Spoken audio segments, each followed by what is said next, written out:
Noswaith da, croeso. Oes ti'n barod? Good evening, welcome everyone. Before we begin, may I advise of a few housekeeping issues? This meeting will be recorded and uploaded to the Council's website as soon as possible after the meeting. Can I also ask all members that mics and cameras are switched off until you are invited to speak? For remote attendees, should you wish to speak, would you please indicate by using the raise hand function?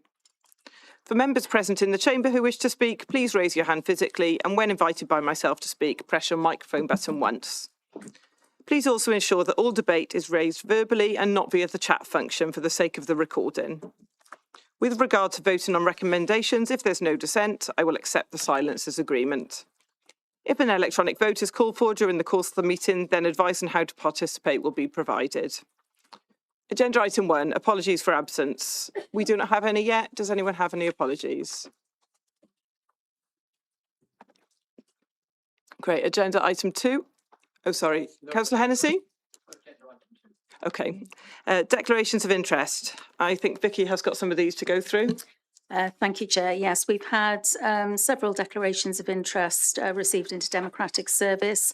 The first 3 relate to agenda item 9A and B, which is the draft budget 2025-26 and the medium-term financial plan 26-27 to 2030-31. Councillor Aviat has a personal interest in the matter. She was a council tenant. However, she does not have a prejudicial interest having regard to paragraphs 19.33 Roman numeral 2A of the Council's Code of Conduct, and in respect of agenda item 9G, which I'll take in relation to Councillor Aviat now, pay policy 26-27. Councillor Aviat has a personal and prejudicial interest as a family member, was a council employee. However, she had a dispensation granted by the Standards Committee to speak and vote on matters relating to employee terms and conditions. In relation to agenda items number 9A and B, Councillor Wilkinson has a personal interest in the matter as she was a council tenant. However, she does not have a prejudicial interest having regard to the same paragraph of the Members' Code of Conduct 1933 Roman numeral 2A. And in respect of agenda item number 9G, the pay policy, Councillor Wilkinson has a personal and prejudicial interest as a family member as a council employee. However, she has a dispensation granted by the Standards Committee to speak and vote on matters relating to employee terms and conditions. Similarly, then, for Councillor Hennessy, in respect of agenda item number 9A and B, Councillor Hennessy has a personal interest in the matter as he was a council tenant. However, he does not have a prejudicial interest having regard to the same paragraph of the Members' Code of Conduct, paragraph 1933, Roman numeral 2A. And then finally, in relation to agenda item 9G, pay policy, Councillor Buckley has a personal and prejudicial interest as a family member as a council employee. However, Councillor Buckley has a dispensation granted by the Standards Committee to speak and vote on matters relating to employees' terms and conditions. Do we have any others? Great, we'll move on to agenda item 3. Approving minutes. Is Council happy to approve the minutes of the meetings held on 1st of December 2025? Yes, Councillor Haynes. Regarding the minutes, I'm still waiting for an answer to my supplementary question asked on the 1st of December for Councillor Sivnianu. I wonder if that can be reflected in the minutes. Okay, yes, that's noted. Thank you. Okay, great. Those ones are approved. Let's move on to a special meeting held on the 12th of January at 6 o'clock. Okay, those are approved. Special meeting on the same date at 6:15 p.m. Approved. 6:30 p.m. on the same date. Thank you. And 6:45 p.m. Okay, all of those minutes are approved. Moving on to agenda item 4, announcements. For Holocaust Memorial Day, I was invited to the Temple of Peace and heard an 87-year-old Holocaust survivor, Peter Lantos, tell his powerful story of survival. His mother lovingly cared for him and kept him alive, despite the awful events surrounding them, with his father and 21 members of his family perishing. He was rescued as a young child at the age of 6. Peter later moved to the UK as an immigrant, qualifying in medicine and becoming a professor in King's College, London. My son is the same age as when Peter was at Bergen-Belsen concentration camp. It's had quite a deep impact on myself. We each have a responsibility to recognise prejudice when it appears, and we need to stand up against prejudice when we see or hear it. The following day, the Vale of Glamorgan Council have opened their exhibition at Art Central Gallery based around the Holocaust Memorial Day.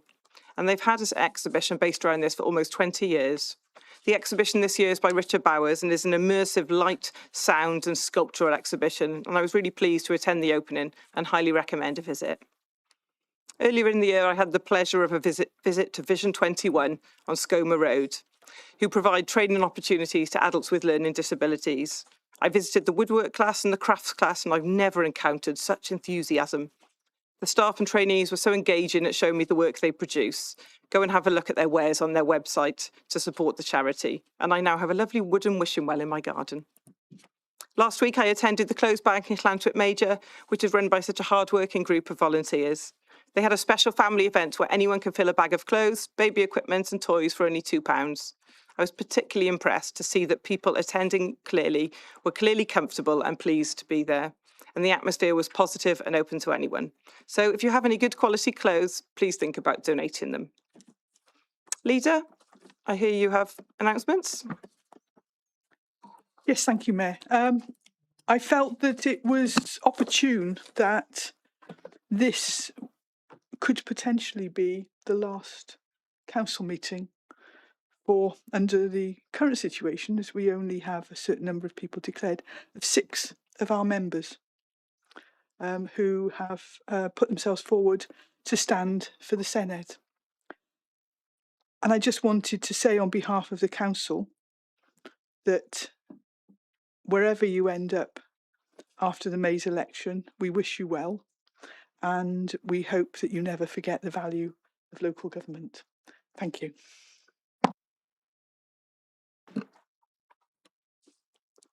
Thank you, Leader. Moving on to agenda item 5, questions from the public. One regarding housing allocations from Caroline Curtis to Councillor Perks, Cabinet Member for Public Sector Housing and Tenant Engagement. Thank you, Mayor. Thank you, Caroline Cutts, for your question. To answer your question, I would like to say that the Council acknowledges the long waiting times for social housing and understands how challenging this is for applicants. Demand for housing in the Vale significantly exceeds supply, which means difficult decisions must be made about how homes are allocated. The Council has a legal duty under the Housing Wales Act 2014 to provide accommodation to households who are legally homeless. When someone is assessed as homeless, the council must take reasonable steps to secure suitable housing for them. This is a statutory requirement, not a choice. Homeless applicants are prioritised using the same Homes for You allocations policy as all other applicants. Some receive urgent or high priority due to their specific circumstances, such as just as others may do because of medical needs, risk of harm or severe overcrowding. However, because there are far more high priority applicants than available homes, even those with significant need may face long waits, especially for certain property types or areas with very limited supply. To manage these housing pressures, the Council is taking proactive steps to increase the availability of affordable homes across the Vale. This includes delivery of a growing programme of new council homes building, purchasing suitable properties and on the open market to add directly to the housing stock, and converting existing buildings to create additional high-quality homes. These initiatives are designed to expand the range of accommodation options and support more households to move into homes that better meet their needs. The housing team continues to support all applicants by allocating properties fairly, maximising the use of available stock, working with housing associations to increase supply, offering alternative housing options and helping prevent homelessness where possible. The Council remains committed to a fair, transparent and legally compliant allocations process. Thank you, Councillor Perks. Agenda item 6, amendments to the Constitution. Leader, can you present the report, please? Thank you, Mayor. Yes, this is the amendments to the Council's Constitution. As members would be aware, this is something that we undertake on an ongoing basis. Today, there are a few very straightforward amendments for us. Under section 2.2 is relates to section 18 contract procedure rules, and that's outlined. And paragraph 2.3, section 26 Act relates to officer delegations, and they are laid out there. If you have a look at Appendix A, there are also some constitutional minor amendments, normally to do with changes of job titles, etc. So the recommendations before us actually are 3, so I'm adding 1 to it, is that the amendments to the Council's Constitution as detailed in paragraphs 2.2 of this report be approved by full Council, and that the Constitution be updated accordingly. Secondly, that the amendments to the Council's Constitution as detailed in paragraphs 2.3 of this report be approved by full Council, and that the Constitution be updated accordingly. And the third recommendation would be that the minor amendments in Appendix A are noted, and I'd move. And I'll second that recommendation. Thank you. No dissents? Those recommendations are approved.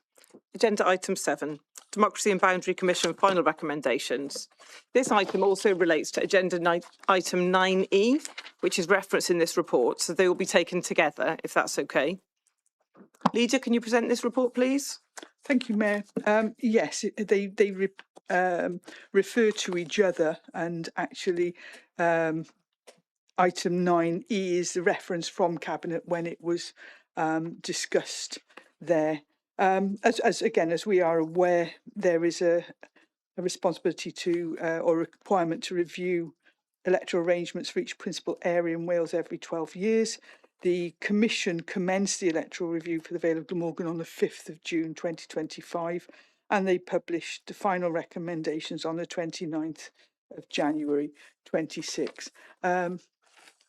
Cabinet considered the report on the 26th of February 26 and referred the report here for agreement and for it to be submitted to the ministers before the deadline of the 12th of March.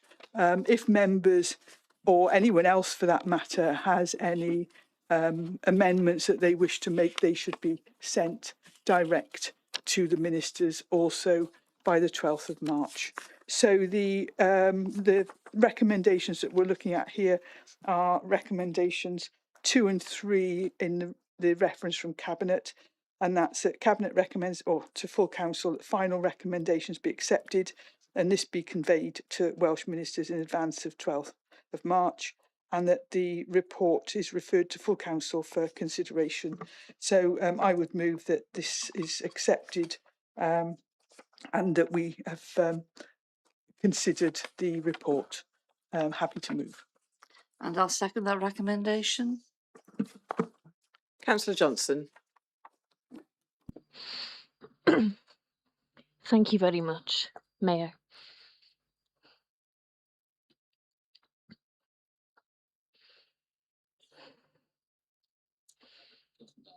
Thank you very much, Mayor.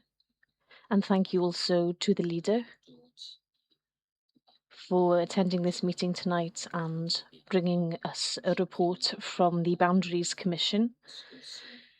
There were very interesting conversations regarding this back at the end of October in the Community Liaison Committee, and once again here in November in the Council. I do think that there are a number of recommendations that were not remotely controversial, such as combining Plymouth and Cosmiston into a singular ward, that we didn't wish to combine St Nicholas with Wenvo,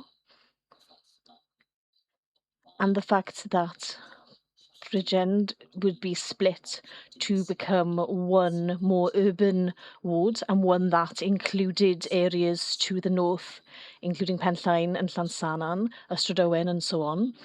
The one that was controversial in those conversations back in October was regarding the size of a ward that they were suggesting would exist in the west.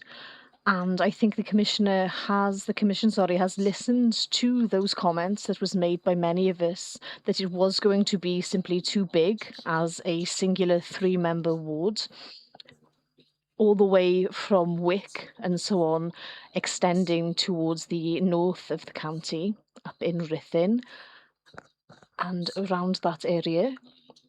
And they have come to the conclusion that it is a better decision to keep the remaining boundaries for the St Bride's ward and to have 2 members within the Llandws, which of course now includes Llanfaes as well. And so for me, this is sensible, and I'm pleased that the Commission has taken on board what we've said and that they are working on that framework that they set out for us last year when they were beginning on the consultation process. And so, yes, I welcome the recommendations for this next year. Thank you very much. Councillor Carroll. Thank you very much, Madam Mayor. As Councillor Johnson referred in his comments some moments ago, there were serious concerns expressed regarding several aspects of the proposed new boundaries, one of which related to the Western Vale.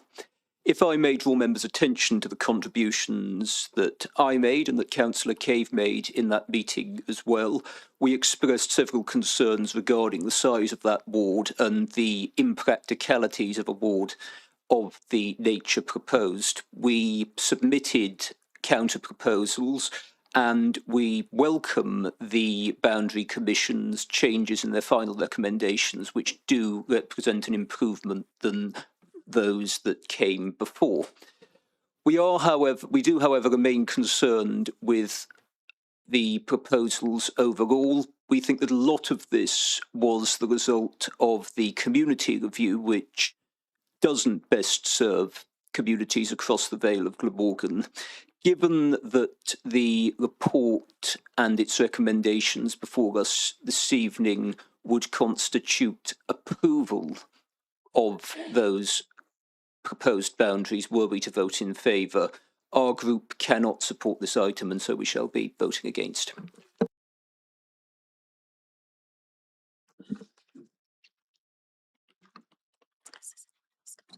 Okay, we'll take this to a vote. Amy, you okay? Set that up. Thank you. Thank you, Madam Mayor. If I may just take a moment to offer some advice in regards to voting this evening. For those that are at home, the voting will appear on the right-hand side of the screen automatically, and you're asked to select the button that you wish to place your vote against. For those that are in the chamber, the desk microphones, please can you press the plus for, minus for an against vote, and a 0 for abstention. The vote has now started.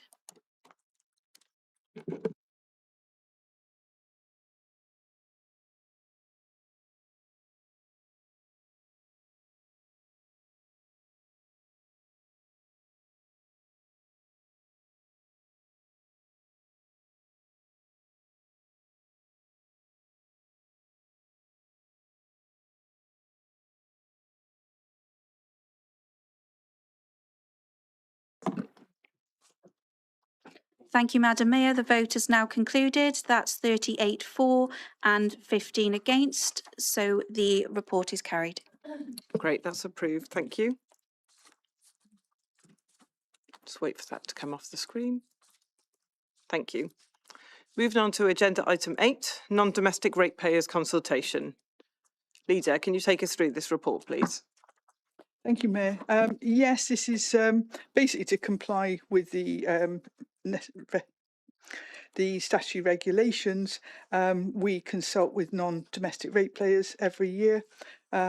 in terms of the council's proposal, and ask them to come back by noon today.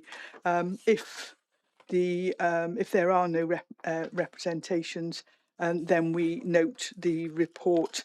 My understanding is, I only checked at 11 o'clock this morning. Do we have any? No, we didn't. So we did not have any responses to the consultation. So I would just move that we note the report. And I'll second that.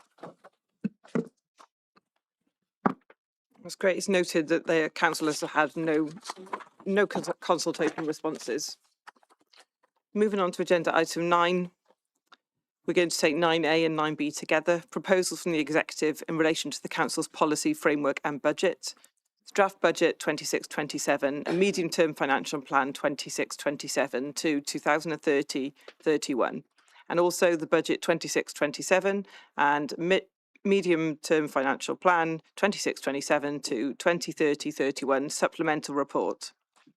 Leader, can you take us through this, please? Thank you, Mayor. Council, today I bring this budget forward for consideration. As has been mentioned, there is the main report at agenda item 9A and also the supplemental report at 9B, and I will explain the relevance of that as we go through. The Council, in keeping with authorities across the rest of Wales, has needed to contend with rising demand and prices across social care, both adults and children's, and additional learning needs, and continued pay inflation too. The budget continues to be driven by our desire to deliver Vale 2030, our forward plan, and continues to focus resources on protecting services which protect the most vulnerable and ensure our schools are as well funded as possible. And as most of us would know, we have 5 core objectives, and they include giving everyone a good start in life and supporting and protecting those who need us. I think I have to say this is the first time since 2012 where it's actually been possible to make choices to invest. In past years, choices have been between reduction in services and which ones of those would have the least impact. I totted up the cuts we've had to make since austerity kicked in 2010. £87 million of cuts this council has had to cope with. Just think about what we could have delivered. That was in simple terms. If you look in compound terms, where would we be? And what the council would have looked like with an extra 87 million in its budget doesn't bear thinking about. The process of setting this budget commenced in June of last year. It's gone through various iterations. Those stages are set out in the Head of Finance 151 Officer's report on the robustness of estimates and sufficiency of reserves. And at all those stages, council members have been consulted, whether that be in Cabinet, scrutiny committees, briefing sessions, and meetings with individual political groups of members. There have been many opportunities for members to contribute their thoughts. And while there have been many comments, there have been no suggestions of solutions, substitutions, or amendments. The consultation outcome was incredibly interesting, and if I have time, I will go through that in more depth later. But I think what's worth noting is over 70%, I also compared between this year and last year, over 70% of respondents say that they agree that we should support the most vulnerable.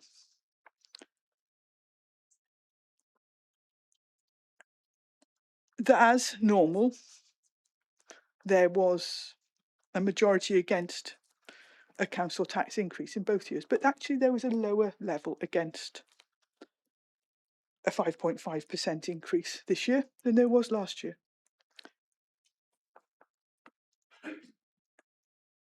But actually there were fewer against an additional 1% because they understood, I imagine, what it was for. But I think it's worth saying that only the majority of respondents were over 45 years old, and only 11% of respondents were under 24. So I actually went out and had a chat to young people in our secondary schools. And I spent the last couple of weeks talking to groups, and I've spoken to well over 100 young people about their views. This budget sees increases in spend on education, social care, and additional learning needs. It sees £750,000 invested in our street scene and parks, the area, it's fair to say, has fared worst through more than a decade of Tory austerity. And we've also added resilience to the services for our most vulnerable. The report puts forward, or the original Cabinet report put forward, a proposed council tax increase of 5.5%, which for a Band D council taxpayer is the equivalent of £91 in a full year, or £1.75 per week. There's been a strong ambition to meet all of the known financial pressure in our schools, and additionally, between the original budget that came out, the post-consultation budget has got an additional £2 million of growth for schools, given the underlying pressures they've been facing. I think at this point it's worth saying that people go on about, this council tax rise. The Vale of Glamorgan is 17th out of 22 local authorities in terms of council tax charges. That's 5th from the bottom. And whatever is decided this evening, that will not change. We will still be 17th. We are a low council tax authority. So when we drilled down into the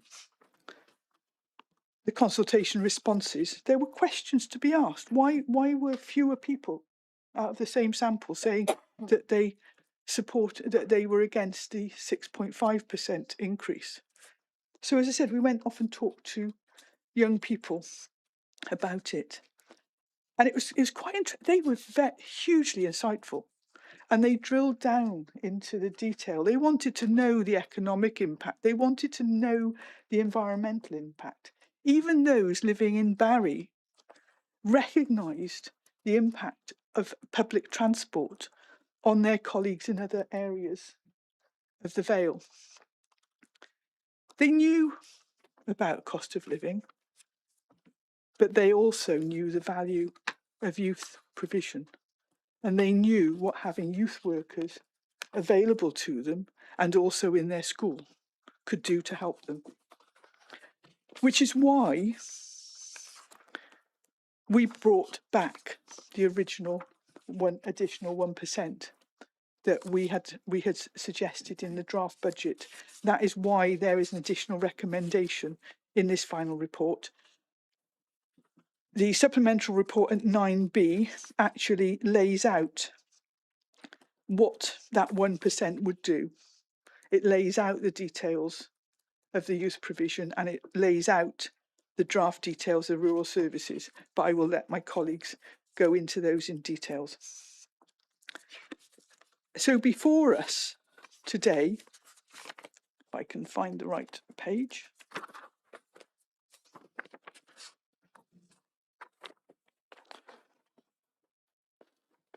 And you come well prepared and you end up with far too many papers that you have to go through.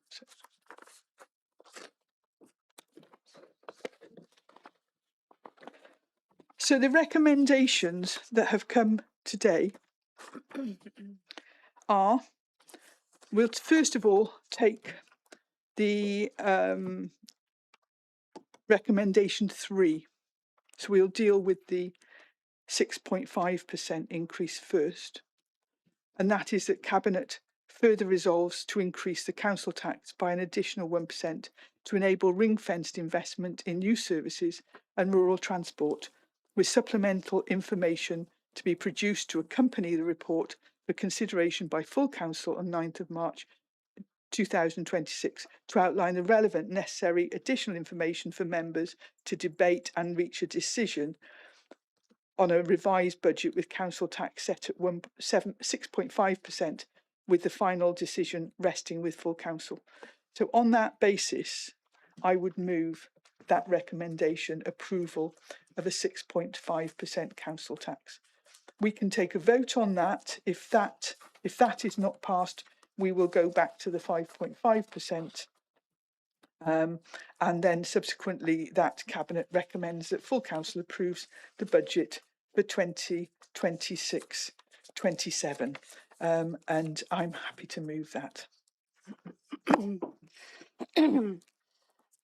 I'd like to formally second those recommendations, including the extra 1%. I'd like to speak on that recommendation as well.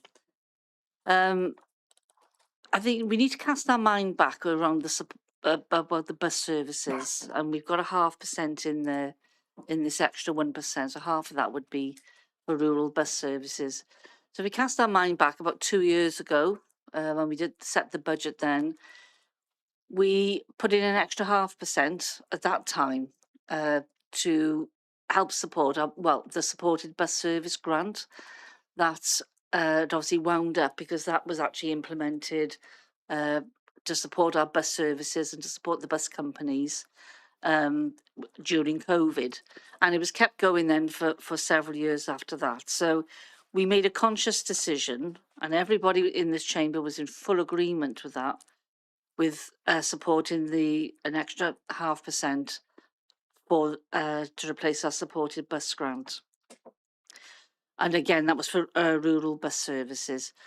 So moving forward to now, the supplementary report does highlights some of the possibilities that the extra 0.5% would help support our rural bus service. And I'll just highlight some of those. There's expanded green links, the G1 provision. If we could increase that to operate with 2 vehicles for 6 days a week, and then that would actually replace the current on-demand service and actually have a proper regulated bus service within that. So for 140,000 a year, we could employ 4 paid drivers for 32 hours a week, and then that would then help ensure that we do have a full 6-day operational coverage. And then, as well as that, is maintaining the existing arrangement of operating under Section 22 permits, and that would be utilising then 2 12-seater vehicles. That would also then include ongoing costs associated with maintenance, repairs and fuel. Now, I believe, and we've gone over and over this in great deal detail about what we could actually do, and that enhancement would help us then establish then the standard scheduled local bus service. And then that will broadly align then with the former village bus network that we used to have, which, you know, was very well used in the past and actually was a lifeline within these communities. So basically the route would operate in a bit of a figure-of-8 pattern when between Llantwit Major and Bridgend, centred on Cowbridge, and then serving those rural communities along the corridor. And that would be a Monday to a Saturday service, but it does exclude bank holidays. We could put a further 160,000 in to increase capacity for an additional bus and drive to support the 303, 304 and X2 services. That would make a huge difference about improving then the reliability and that increased capacity. And again, that would help then connecting those rural parts of the Vale, you know, with Cardiff and Bridgend, because it actually goes right the way through from Cardiff right up to Porthcawl on the X2. we could also have an additional procured rural service, and then that to be about commissioning an additional schedule service, and again based on the formal village bus routes, and that would run between Barry and Cowbridge, and serving again those rural communities along the route. So again, that would be a fixed timetable, so it gives people that sort of stability, but they know when their buses are going to be there. And that would cost approximately 160,000. And then provide an enhanced 320 service. So going back to September last year, there was money allocated then to enhance the 321 bus service, which operates between Llantwit Major and Talbot Green via Cowbridge. And then when you get to Talbot Green, it sort of intermixes then with the 320 route coming into Cardiff City Centre then via St Fagans. As a result of that enhancement, we can provide it's providing 26 journeys a day between Llantwit Major and Talbot Green, with the 320 currently providing 10 journeys a day between Talbot Green and Cardiff. So basically what we're trying to do is enhance all of those services across the rural Vale, north to south, as well as east to west. That's probably the simplest way of trying to explain it. So if we could put an additional 75,000 in, that would help then introduce a further 6 journeys on the 320 service. So that would obviously increase the daily frequency to 16 journeys. And also then about that overall connectivity between Talbot Green and Cardiff via Hensall, Cloudcork, Gwynedd Steeple, Peterson Super Ely and St Bride's Super Ely. So they're very sort of those marginal villages there. Now, obviously, these are just possibilities. I think what's really important to emphasise is that, and I use the word consult with communities, it's not a full consultation as such, but it's about working with the community, working with our young people, our older people, and the various groups, and everybody who uses this transport to say, well, actually, these are sort of some suggestions. What would you like to see? What do you think that works? Because these are the people actually using these services, and it's about trying to help encourage people to use those bus services as well. Councillor Brooks, we are at time. I'm at time, and just Thank to you. Don't worry, continue. Just very briefly then, I'm at the end of it, just to add on that actually this could also help support our educational bus transport and services then as well. So I said I formally moved it as well, and I just wanted to speak in support of the 0.5% for rural bus services. Thank you. Thank you, Councillor Brooks. Councillor Franks. Thank you very much. I have made a little note taken from the leader's speech. People go on about council tax. Well, I'm not sure if the people will welcome that attitude. I have not seen the results of the residents' consultation undertaken by the Vale. Apparently, this was to determine the priority of residents. However, although the survey is quoted, as far as I'm aware, it has not been published. The Cabinet perhaps has obtained privileged information. Councillor Burnett, I hear you have a point of order. Could I just clarify that the full consultation results are available, Appendix A to the report? Okay, thank you. However, I'm sure that no one voiced support to cut the highway maintenance budget by £1 million. Perhaps the leader would like to make an intervention on that point. No? Okay. Yes. Oh. Councillor Burnett, did you want to come in there? I will do, actually. Is that okay, Councillor Franks? Yeah, yes. The highways maintenance budget has gone from 3.4 million back in 2021 through up to 5.2 million last year, 6.2 million this year. It's currently 5.52 million, but there is actually discussion of more coming into that. Yet, according to the Cabinet report that is being discussed next on Thursday, there is £1 million cut in the resurfacing budget. So who do I believe, the Cabinet report or what we're hearing tonight? And I suggest that you read the Cabinet report thoroughly. If you look at the appendices, you will see that that is not the case. And if anything, we got 2 million commitment this year, 2 million commitment next year, plus also Welsh Government funding of 4.5 million over those 2 years. Well, that's what has been indicated in the Cabinet report. I might have misread it, or perhaps it was a confused report. So to move on, I would just mention some of the disasters of this Cabinet.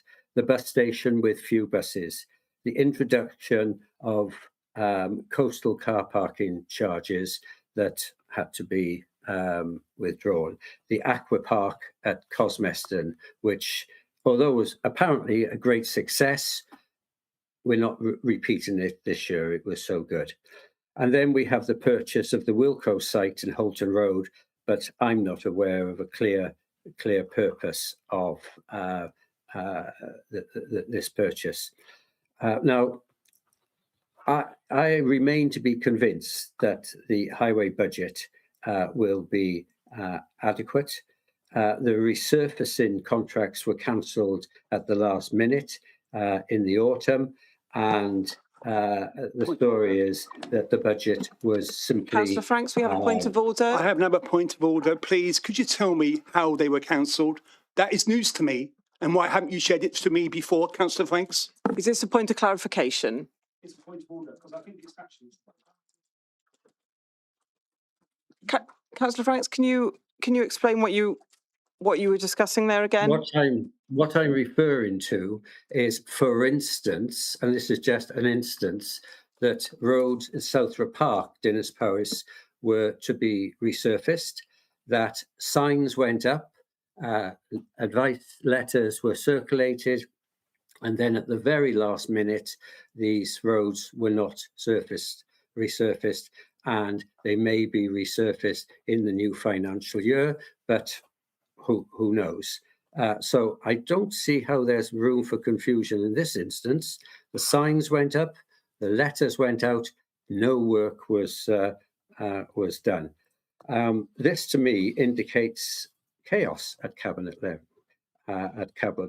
level. How on earth can Labour at council or government level possibly defend this appalling situation?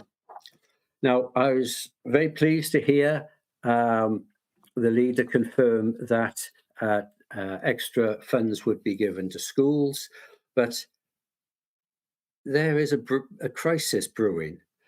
There is confusion at every level. The council allocated this year inadequate funding. Schools were faced with reduced spend and so risk failing to deliver the curriculum. The council, after a delay of a year, talked tough, threatened action against the schools. There was a hint that governing bodies would be taken over. Then suddenly you turned on the sixpence and you said, it's okay, we'll just continue to talk. Meanwhile, the threat of redundancies hang over the teaching staff and non-teaching staff.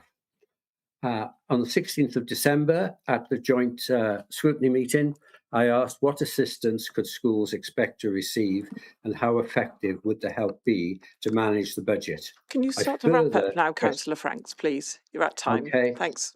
Thank you, but I did not get an answer. Last paragraph, Chair, thank you very much. I note that the council's had a £7 million windfall, partly thanks to the Plaid Cymru negotiations, but I just do question the priorities of this council when it comes to highways and schools. Thank you, Chair. Thank you, Councillor Franks. Councillor Carroll. Thank you very much, Madam Mayor, and I must confess I don't really know where to start with this because this budget setting process has been quite extraordinary. We started off with draft budget proposals that included a model of a 5.5% council tax increase. This would have been one of the highest council tax increases in Wales and well above the rate of inflation. But I will accept that there were other authorities that were higher, Caerphilly being one, which was proposing at that time a 6.35% council tax rise.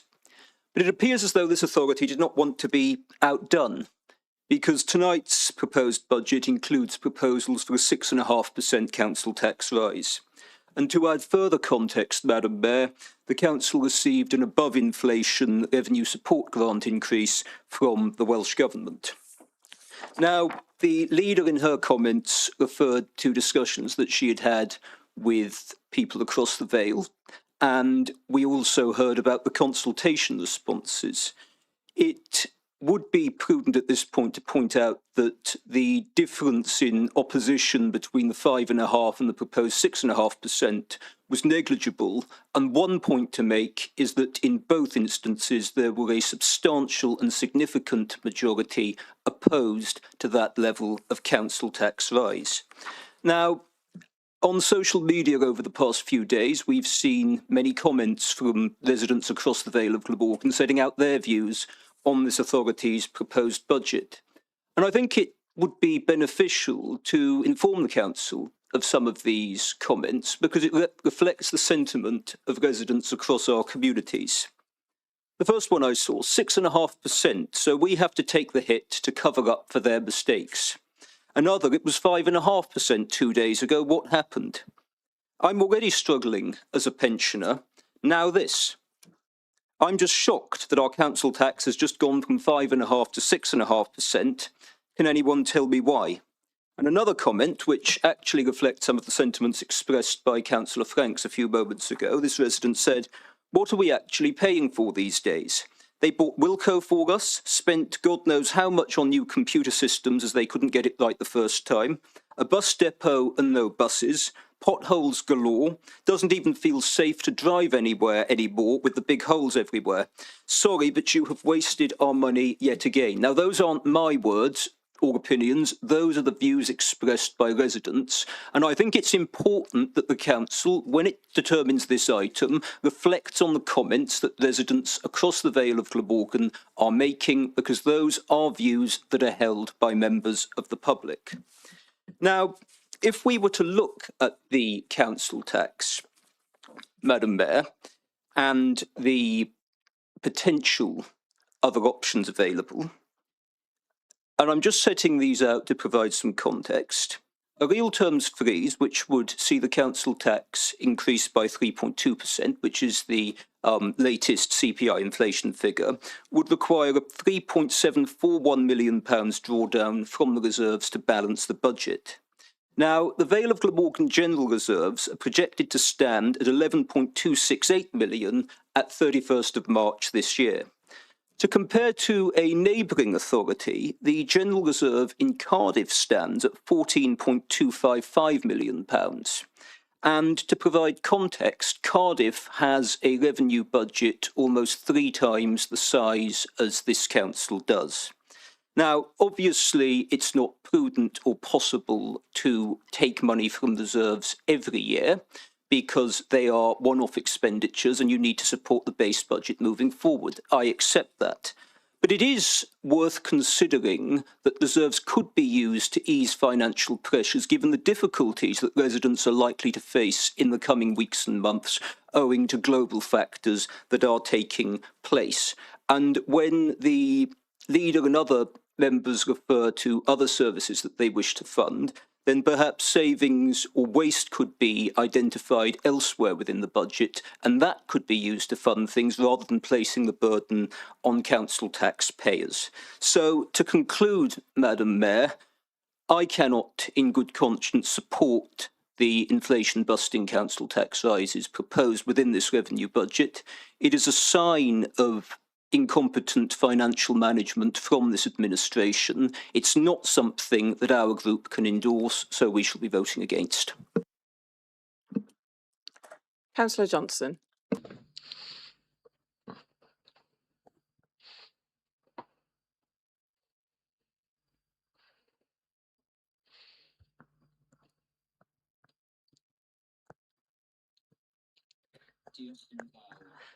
Thank you very much, Mayor, and thank you to the previous speakers ahead of me this evening for discussing some of the problems of the budget. Thank you very much specifically to the staff for all the preparatory work for this draft for us this evening.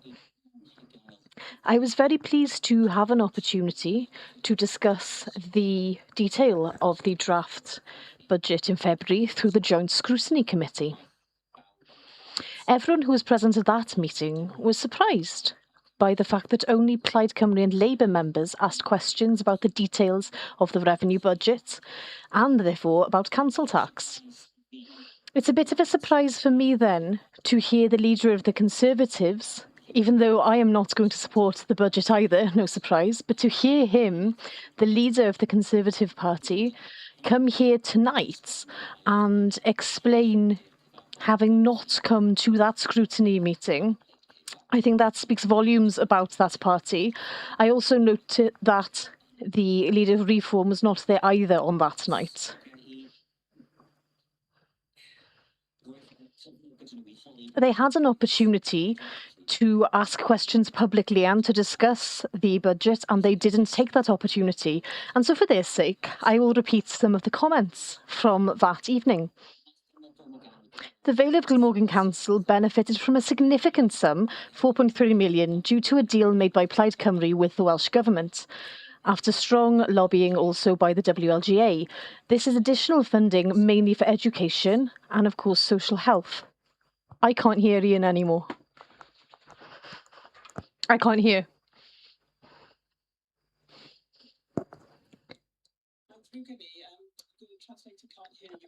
I can hear Naomi. I can hear Naomi. Can you try and say something? Councillor Johnson, can you say something if she can hear you? I think the mic has died. Give us a second, we'll sort it out. I can hear you. I can't hear Ian. Councillor Johnson's mic has gone. Don't panic. Don't worry. It's fine.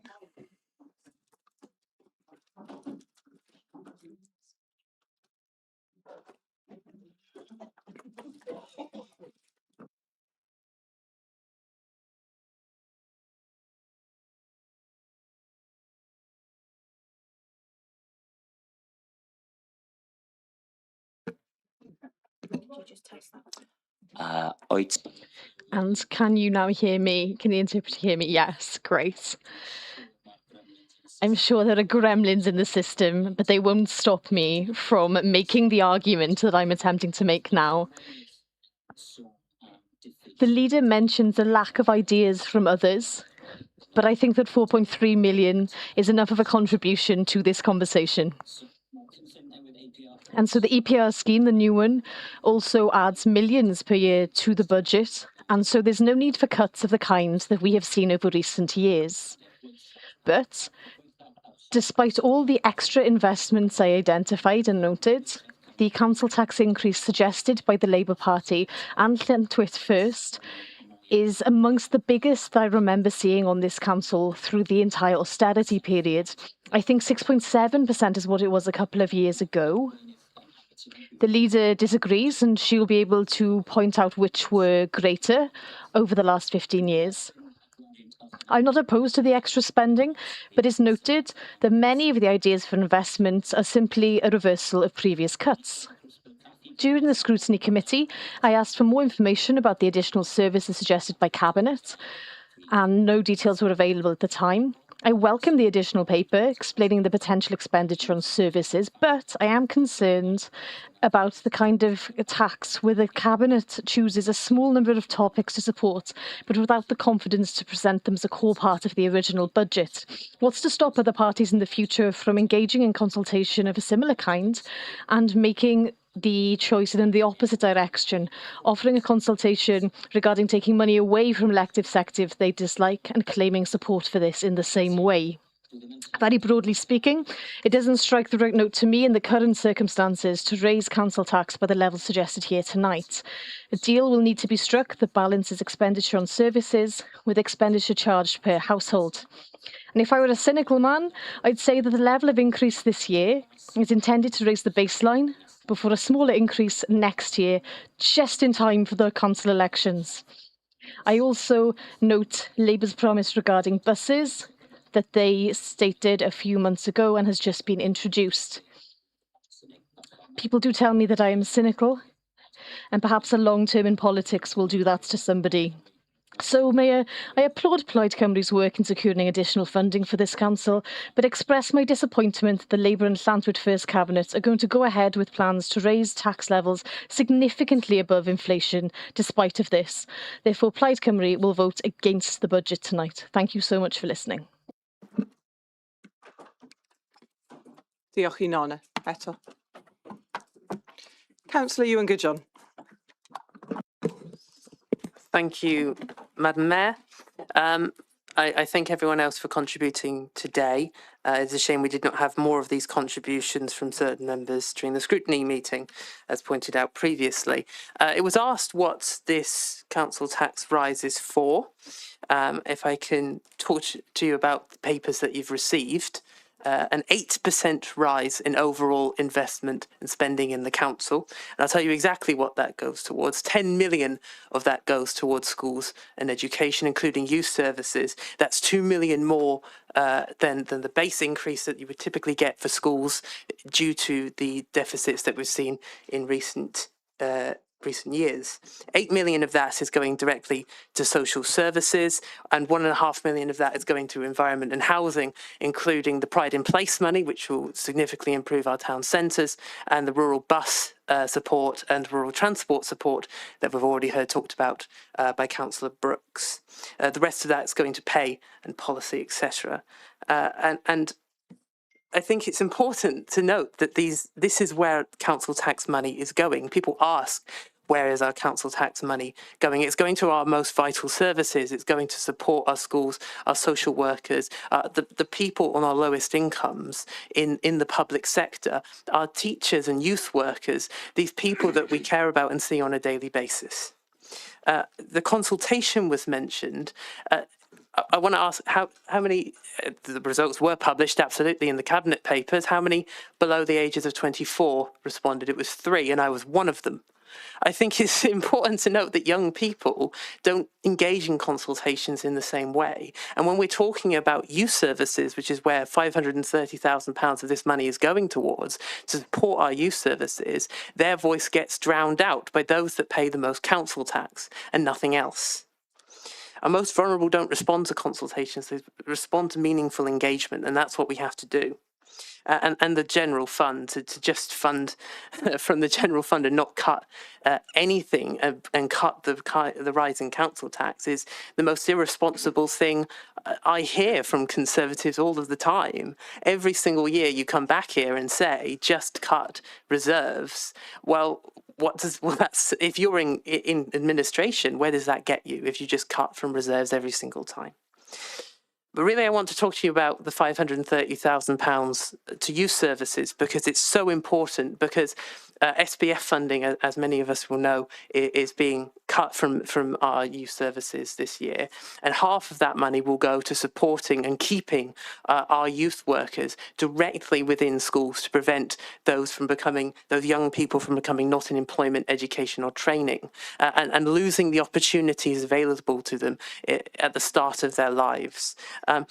Half of that money will be investment and trying to offset the brutal cuts that the Conservative administration committed to the youth services in 2018, that those older members than I will remember, including new clubs in Barry, support for rural clubs in the Western Vale, new services such as Empower Her and new runs of gloves in the gym and support for our poorest young people in the poorest areas of the Vale of Glamorgan, in rural areas absolutely but also in the area I represent in Cadoxton and in Gibbonsdown as well, the support for these young people is immeasurable, because getting those young people into employment and training and giving them the hope to keep going, to keep working on their skills and employability, to be able to make something of themselves in the future is completely invaluable. And the economic data says it too. The investment that is put into preventing young people from going NEET, it's more than 5 times that we put in. It's an investment in our young people. It's an investment in our future. And I dare the other councillors who won't see the impact of these changes to wash away the future of young people. Please, if you're not going to support the council tax rise, tell us where you're going to get the money from, and not just from reserves, which is absurd. So please, I ask of you to all think about right now the youngest person in your life and what kind of a life you want them to lead in the future. And this investment in our young people is so absolutely vital to the character and the nature of our communities in the future. So please support the additional 0.5% of council tax going directly ring-fenced into youth services and to supporting our young people's future. Thank you. We are now at 30 minutes, so is it okay for everyone to continue? We've got 3 more people that would like to speak, so we'll carry on. Oh, and some more. We may not make it to everyone. So far I've got Councillor Payne, then Councillor Godfrey, Councillor Haynes. Councillor Payne. Thank you, Mayor. I want to be in support of this increase. One of the things for me as a youth and community worker that's just retired after 44 years of working with young people in communities is the decimation of youth services across the UK, and the demise of youth centres and, you know, local provision, really. So for me, it's a bit of a no-brainer for me, but there is some interesting research in terms of the link between providing youth services and improved well-being. So if you look at the research from the University of Wales, Darryl Williams, who I know, his thesis was on the direct link between well-being and youth services in communities. So I am in support of this in terms of our work in schools. But youth services are universal provision. It's not targeted provision for those who would be seen as poor. It is to enable any young person from any social group to attend youth provision. And this, for me, I'm delighted with this proposal. And if you look at the consultations, even on the Wilco consultation, look how many people put youth services, youth club, provision for young people, something for young people to do. So I'm majorly in favour of this. I was delighted that we are finally putting some money into youth services and supporting our young people in the Vale of Glamorgan. And it's very timely. So I just want to say that youth services play a vital role in supporting the well-being of our young people.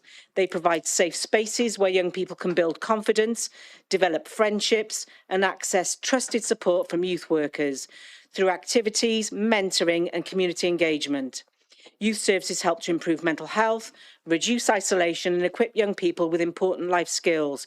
In Wales, this preventative approach aligns obviously with the Wellbeing of Future Generations Act, but it is about the importance of supporting young people to lead healthy and fulfilling lives. And I don't understand why anybody would vote against this. So thank you.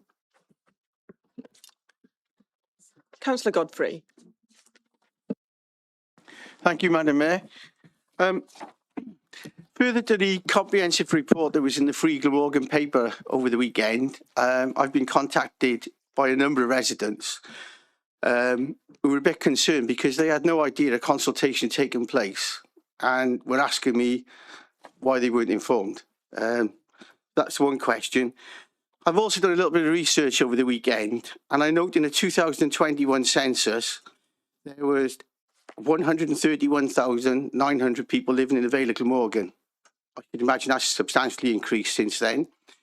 So the 466 returns we had to the consultation, I think that equates to, well, my calculation is about 3.4%. Is that really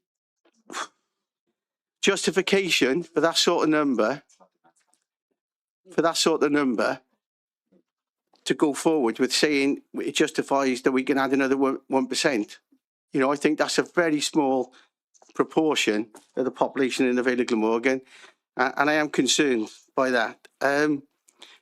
Further to that, I also have to express my concerns about the purchase of the Wilkinson stores. My background for over 30 years has been dealing with the retail sector, and I'm at a loss to understand how the Vale of Glamorgan feel when no major retail operators come in expressed interest in buying or taking over their premises, that the Vale of Glamorgan who have the expertise to be able to do so. Maybe they have got some good ideas, but I haven't heard them yet. And that's a bit of a concern as well, that buying something if we haven't got a strategy in place.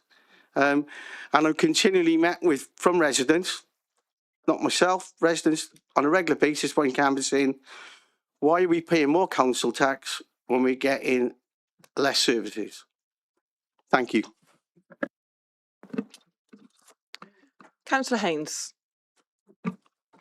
Thank you, Mayor. I'll be as brief as I can. I understand people are waiting to talk.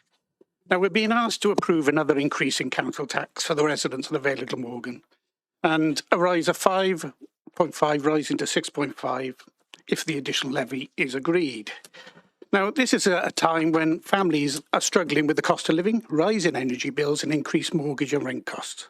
This administration once again believes the answer is to ask residents to pay more. And according to the report before us, the additional 1% is intended to provide ring-fence investment in youth services and rural transport. Now, Chair, let me say clearly that supporting young people and improving rural transport are objectives we should all support. Youth services provide important opportunities for young people and help those who may be struggling. Rural transport is both essential and dreadful in my ward of St Athan and much of the rural Vale. But the issue tonight is not whether these services are important. The issue tonight is why is this administration's instinct always to raise council tax? Residents across the Vale have seen council tax bills increase year after year. For many families, even small increases add up. What might be described here as a few pounds is another pressure on household budgets that are already stretched. And when residents are asked to pay more, they rightly expect the council is making sensible decisions with the money it already has. Unfortunately, too often, the confidence is not there. Take green spaces, mentioned in the report. Something residents value enormously in the Vale of Glamorgan. Parks, fields, the open land are all part of what makes our communities such good places to live. Yet while the administration talks about investing in green spaces, residents are also seeing green spaces under threat from development, including the potential loss of green spaces around the East Vale estate in St Athan, ordered, I might say, by this administration. To residents, this looks like contradiction. On one hand, the council claims it wants to support green spaces, while on the other hand, they're instructing developers to threaten the very spaces people value most. Chair, there is also a broader concern about the planning and infrastructure. The RLDP proposes 1,200 new houses in St Athan. Development on a scale requires proper infrastructure, roads, schools, health provision, and crucially, transport. Yet, increasingly, it feels as if the administration believes drawing a railway station on a map is enough public transport provision for those homes. Apparently, sketching a future station somewhere on a planning document is meant to reassure residents that transport challenges have been solved. But residents know real public transport requires real delivery, real services, real infrastructure and real investment. It cannot simply exist as a line on a planning map used to justify housing development. And this is where the contradiction becomes clear. On one hand, the administration says we need 1% additionally, increasing the council tax to help support rural transport. On the other hand, it is approving developments that will place even greater pressure on already stretched transport networks. Chair, residents expect joined-up thinking from their council. The report itself acknowledges the council faces budget pressures. These pressures are real, and every member here recognises the financial challenges facing local government, but increasing tax should never be the first option. Before asking residents to pay more, this council should be demonstrating that every pound is being spent carefully, that efficiencies are being fully explored, and the spending priorities respect what residents actually want. Conservatives believe in protecting vital services, but we also believe strongly that councils should keep taxes as low as possible and respect the financial pressures faced by residents, because behind every percentage increases debated in this chamber is a real person paying a bill, a pensioner on fixed income, a young family juggling rising costs, a resident wondering why their council tax keeps going up while they see green spaces disappear and infrastructure lag behind development. Chair, residents across the Vale of Glamorgan deserve a council that plans properly, protects the communities and treats their money with care it deserves. For those reasons, I cannot support this increase in council tax. Thank you, Councillor Haynes. Councillor Prothero. Thank you, Chair. Thank you, Councillor Haynes. Being a councillor who actually works in a rural ward, and I can say that it isn't just about having a nice view, I want to appeal to all of our councillors who serve rural wards. So that's myself, Councillor Stallard, Councillor Morgans, Perry, Cave, Lynch-Wilson, and also Councillor Haynes. Now, we know that for many of our residents living miles away from their GP, dentist, shops, school friends and family is a challenge. And this is even more so when driving is no longer, or sometimes not yet, an option. Our residents currently have no public transport and limited and sometimes no access to services, amenities and crisis services. And our town residents won't understand this because this is something that they have and they take for granted.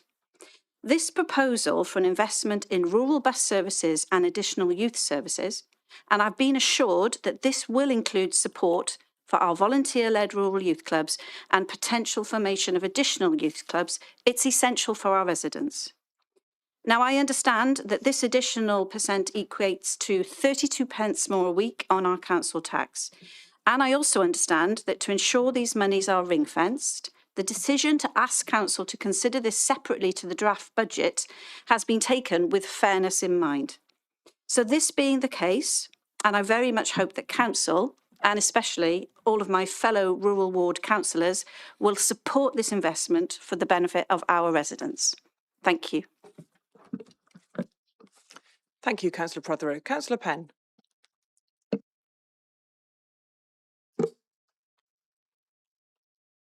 Thank you, Chair.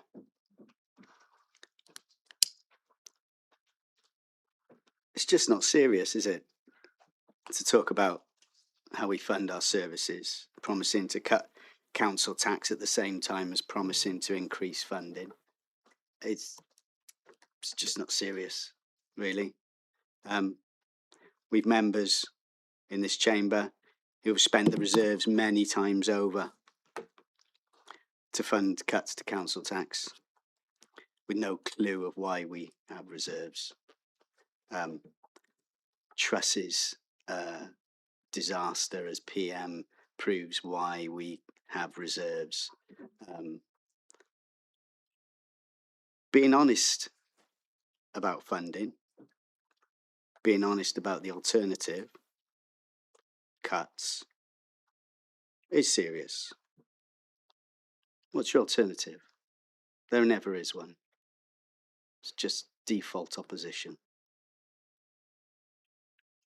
Blaming foreign people, blaming immigration, nation and county of sanctuary is just not serious, as some members in this chamber continue to do.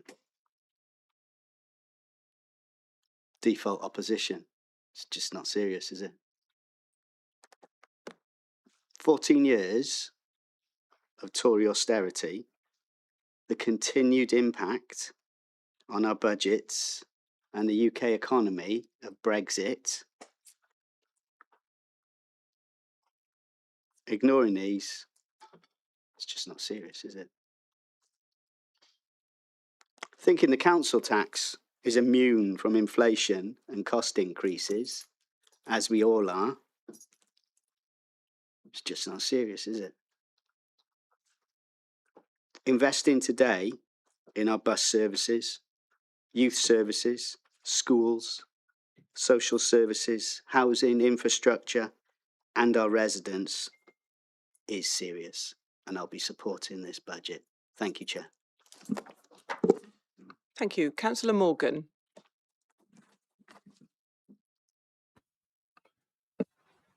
Yes, hello. Well, I've come to this meeting very troubled by this extra 1% increase. So I've listened to what everybody has said. And as usual, I'm impressed by the eloquence of you and Good John and Councillor Prothero, because they have both dealt with first the youth services question, but more importantly for me in a rural ward, the bus services. I have to speak for the people that I represent in this ward who are troubled by having to spend more money, because a great deal of them are elderly, retired, on pensions, and so every little bit of extra money they have to fork out counts, and they need to know what it's being spent on. Now, I'm troubled again by the rural bus services proposals, because it was explained earlier on how this would affect the 320 bus, which is the bus that goes through Peterston and Pendoylen here, taking people all the way from Talbot Green to Cardiff. It's not a very well supported service. I've used it when I'm the only person on it, because it's taking people somewhere they don't necessarily want to go. People in the rural Vale want to get up to Cowbridge, to Penarth, to Culverhouse Cross, to Barry. And so the whole thing needs to be reevaluated. We need to have shuttle buses taking people up to the A48 to connect with the X2. Now, this is something that could well be done within the existing budget. I don't know, but that's it. The whole thing needs to be addressed. It's not a question of adding extra buses. So I'm still troubled. I still don't know how I'm going to go on this evening. I may well simply just abstain, but I just wanted you all to know that I was listening, and I'm trying to make a decision which is in the interest of the people I represent in the ward of Peterston, Super Ely and Pendoylen and well. We missed you there, Councillor Morgan. Did you have anything else? I pressed the red button too quickly. I was just saying that might have been it. What I'm doing tonight is trying to represent the people of my ward. So I'm not here to play any political games or backbiting or any of that stuff. I'm just reporting what people have said to me, and I'm here to speak for them because that's what I'm elected to do. Thank you, Councillor Morgan. We've got 3 more people to speak. We're at 45 minutes. I'll take those 3 people. Councillor Birch, Councillor Wilson, Councillor Charles. Did you? Yeah, no problem. So, and then we'll finish then, okay? Councillor Birch. Thank you. Many of the points that I would like to have made have already been made really, really competently and eloquently by both Councillor Goodjohn and Councillor Payne. Obviously, you're going to expect me to speak on the importance of youth services. As a long-time teacher, for many children, youth services provide them with an outlet that they do not get at home or in other areas of their life. The youth services offer children additional support.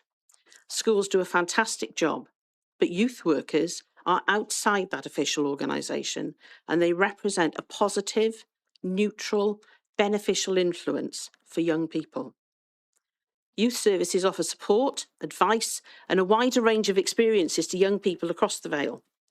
The Vale sent a group of young women to New Zealand very recently, the Her Voice project. They won a competition to go out there and talk about the concerns of girls and women that apply absolutely everywhere in the world. This year, we have a group of young people going to Texas.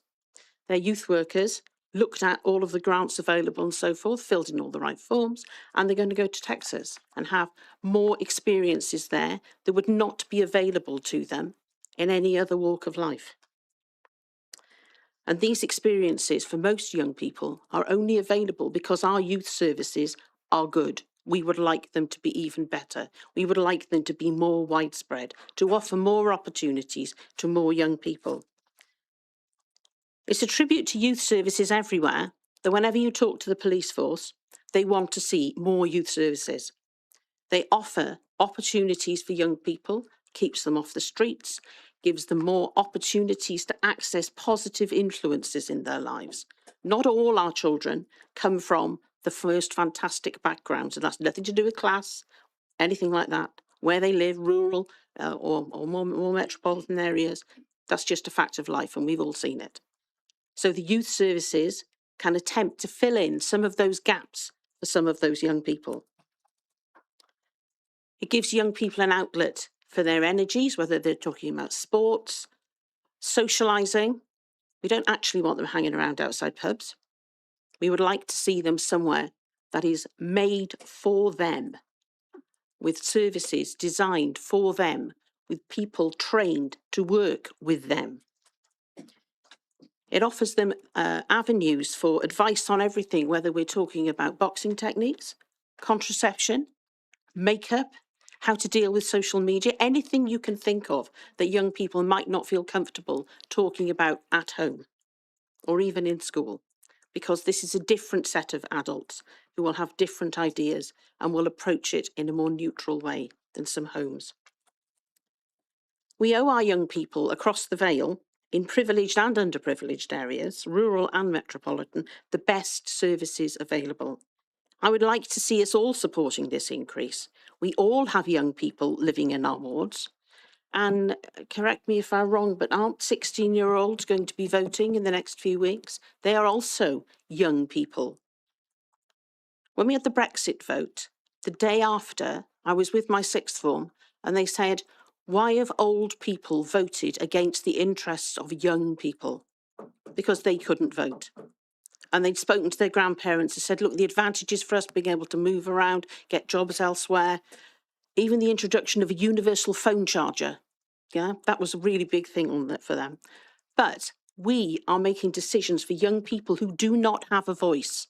And that's really, really important. So I would like to see us all supporting this increase so we can afford the youth services we need and they deserve. So I'd like to support the motion for this increase. Can we stop banging, please? Thank you. Councillor Wilson. Thank you very much, Madam Mayor, and thank you for giving me the opportunity to speak to this evening. I've had quite a few interesting comments today, and I'm very disappointed with Councillor Franks and his point about Cyfarfod Park. I wish he made that point to me and it sent an email to me in November, but I'm disappointed because I could have sorted that out. But we have to wait to a full council meeting on the budget to look into it, and I will look into it and I will investigate and find out what's happened there. But I wish he told me earlier. For such an experienced councillor, I think that's a bit cheap, to be honest, and leaving it till today's date to talk about it.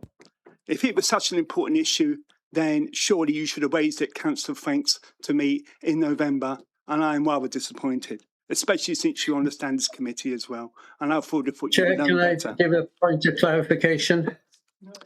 Yes, did you have a question, Councillor Franks? Yes, I'm grateful to Mark for what he said, but quite honestly, if he doesn't know what's going on in his department, it's little wonder that the roads are in such a dreadful state. There was a lot of publicity. Councillor Franks, do you have a point of clarification? My point is, yes. It was in the media. It was in the media, and I know Mark looks at the various Facebook pages. He must have been able to spot it. Perhaps he was away at the time. I don't know, but there you are.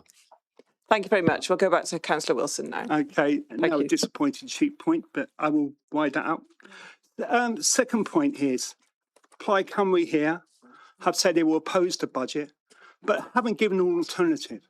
Haven't been given an alternative. So clearly, Councillor Wilson, are you okay? Would you like a minute and you can come back in? So I haven't been given an alternative. So really, that's something we need to really think about here. That's an important consideration. All right, that really is. That's a point that we do need to think about. So there is no increase in the council tax. Councillor Wilson? Yes. I think we'll take a break. We'll go to Councillor Charles and I'll come back to you if that's okay. Thank you very much. Cheers. Thank you. We'll come back to you in a minute. We'll go to Councillor Charles.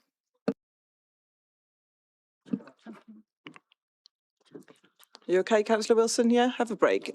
Councillor Charles. Yeah, I've got it. Thank you. Thank you, Madam Mayor and Cabinet members. I stand here today, well, I'm not standing, I'm actually sitting, but I firmly oppose this proposed 6.5 increase in council tax.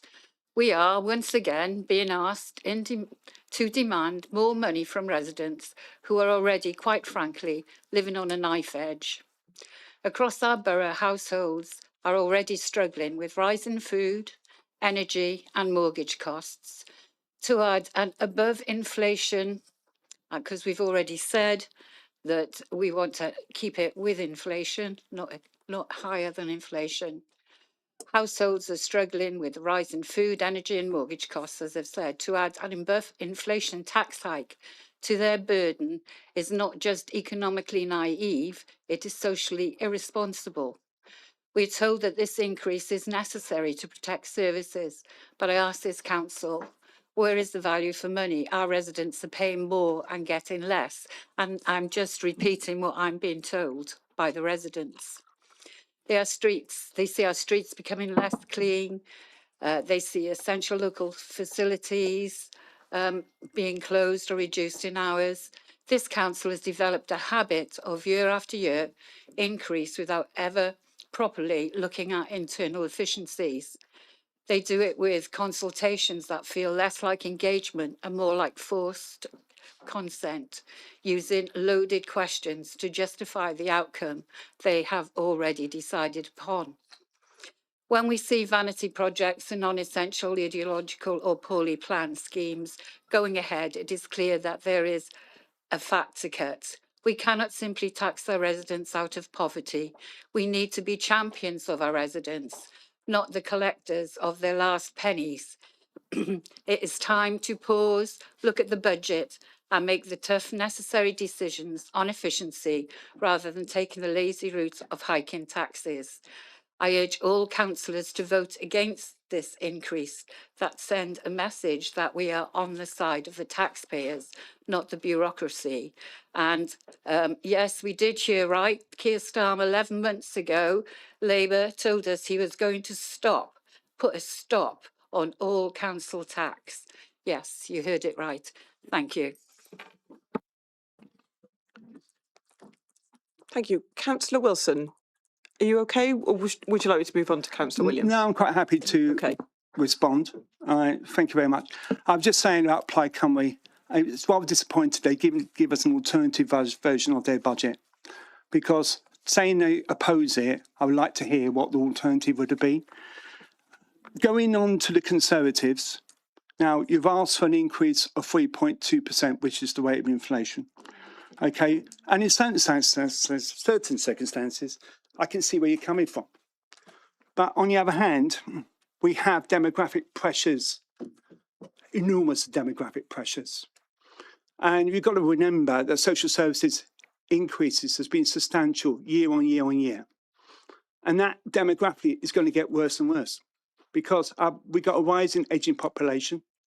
The baby boomers are rising all the time. We are all getting a bit older, and therefore we are in need for social care and for health. And we've got to reflect that. And also what we want to make sure is that people are treated in the community rather than in hospitals. And I think that's really important as well. We want people largely to stay at home and stay with supported care. And I think that's really important.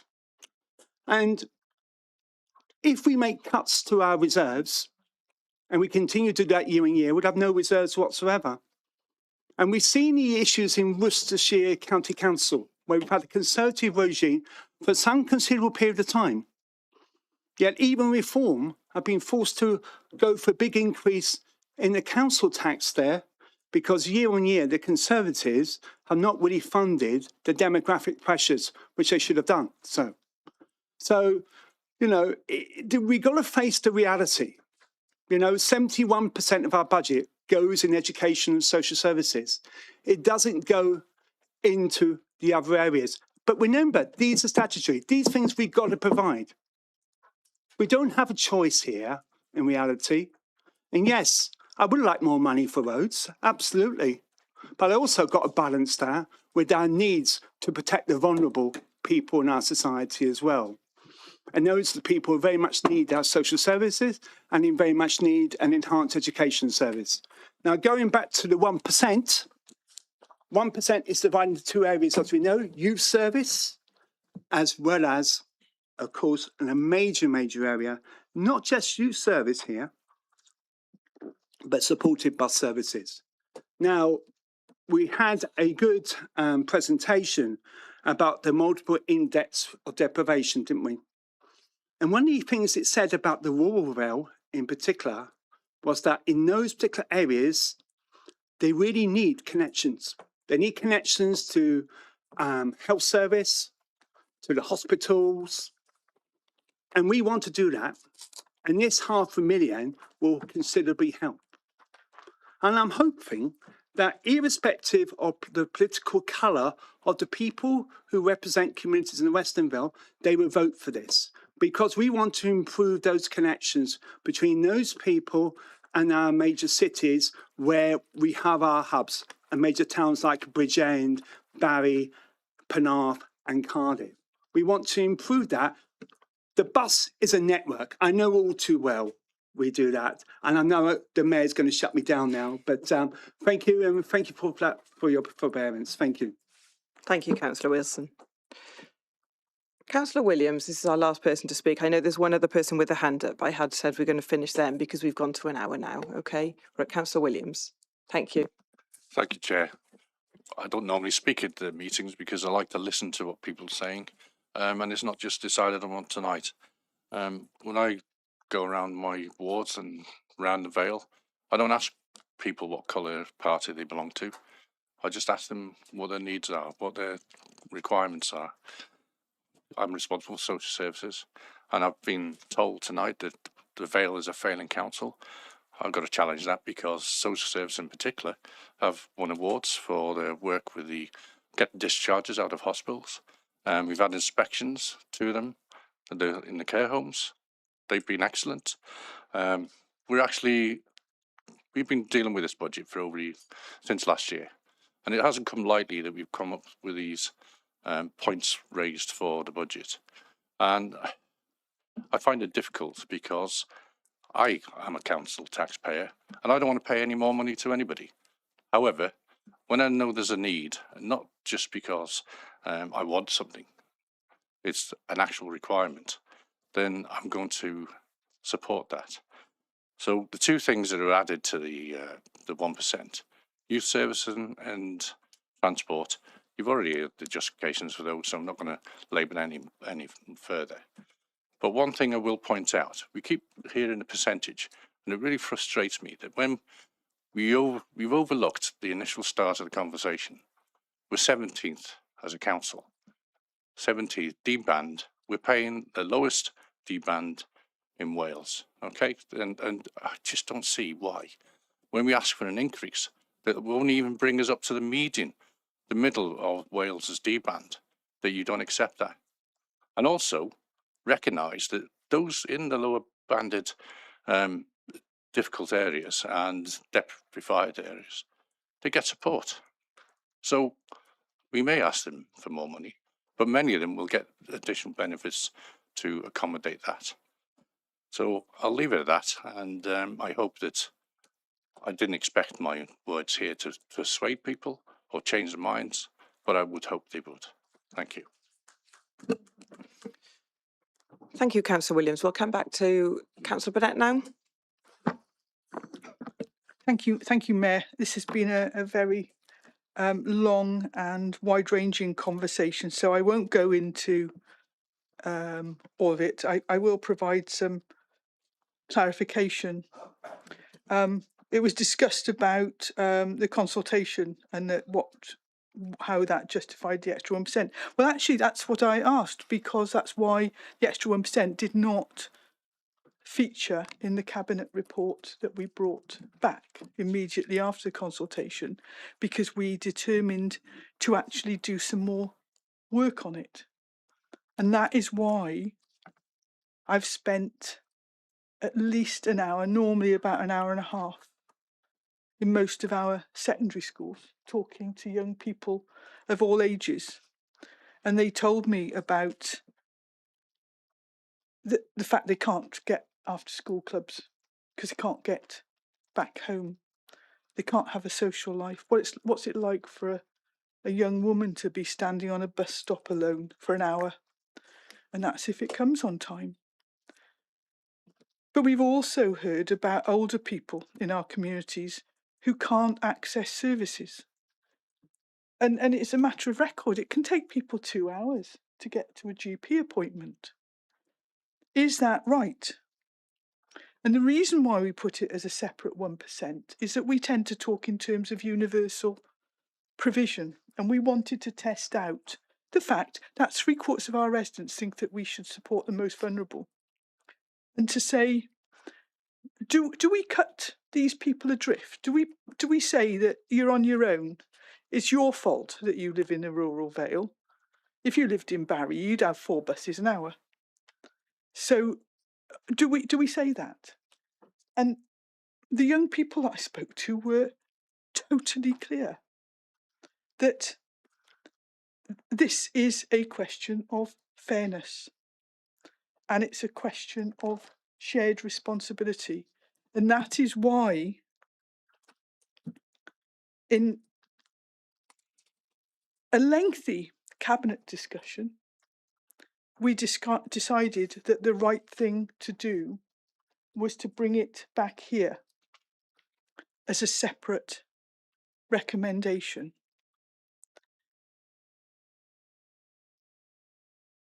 I think that you need to tell the people of the rural Vale whether they've got to buy a car, if they can drive, to get around. I think you need to tell the young people of the Vale whether or not we want to support them in some of the most crucial years ahead of them. And for that, I will be asking for a recorded vote. But I think the other thing is we talk about using reserves. Well, it's reserves that have helped us build 18 schools since 2013. And we've got another 4 on the books, haven't we? It's reserves that helped us to reduce our hospital discharge times to some of the best in Wales. So that if you're being discharged to home, we can quite often get you out of hospital in a day. We think very, very carefully about what money is spent on. And as I said to you, there were years, last year, we had to save £8.8 million in order to keep our council tax at 5.9%. During that time, there were 9 local authorities that had council tax rises of 8.5%. I mean, I could tell you which political party they are, but I won't. All I can say is there aren't any Conservatives because there aren't any in Wales.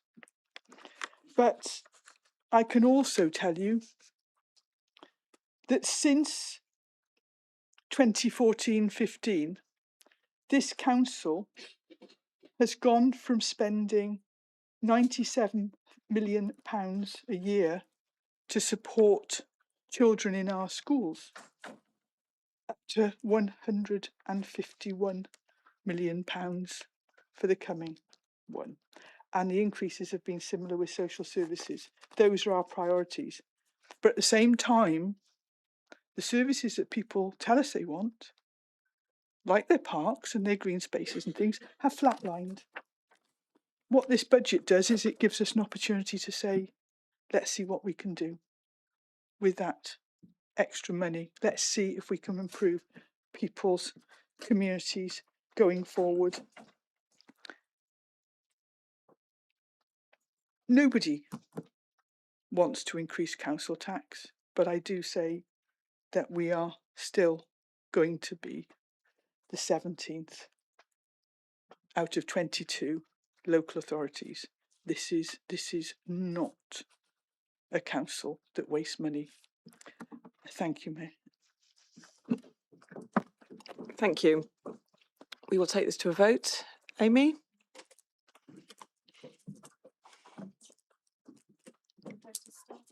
Okay, the vote has started.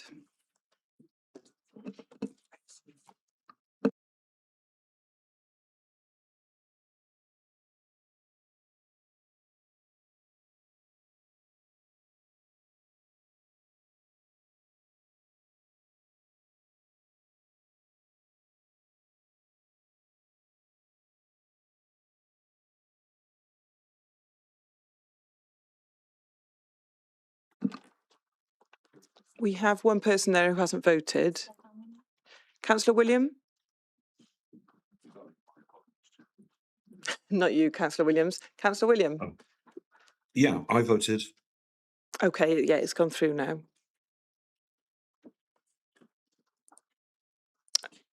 So that's 26 in favour, 22 against and 5 abstentions. So that is approved.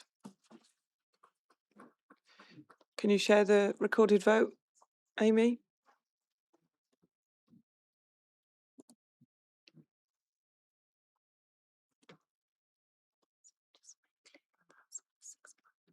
And just to make it clear, that is for the 6.5. Sorry if I didn't mention that before. Thank you.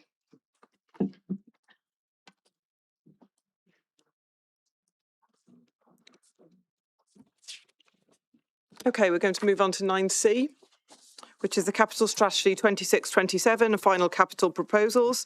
Leader, can you present this report, please? Sorry, I'm sorry to interrupt, Leader. Just to let everyone know that after the pay policy, I'll take a break then, if that's okay. So not too long to go. Thank you. Capital Strategy 26-27 and final capital proposals. Leader. Thank you. I'm just rearranging my papers. So, yes, the report provides the Council's capital strategy for this year, Appendix 1, and the framework going forward. I think, as I've said many times, that the Council is facing significant pressures in relation to price inflation.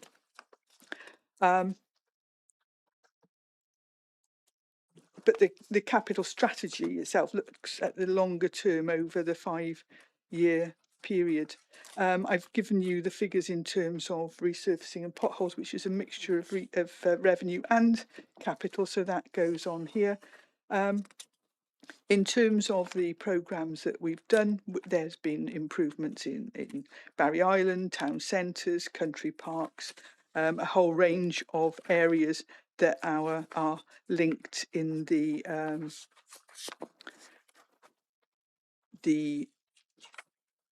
forward plan. In terms of the spending that we've got, get back to these, we are talking about the value of capital schemes over the next 5 years of just under £500 million.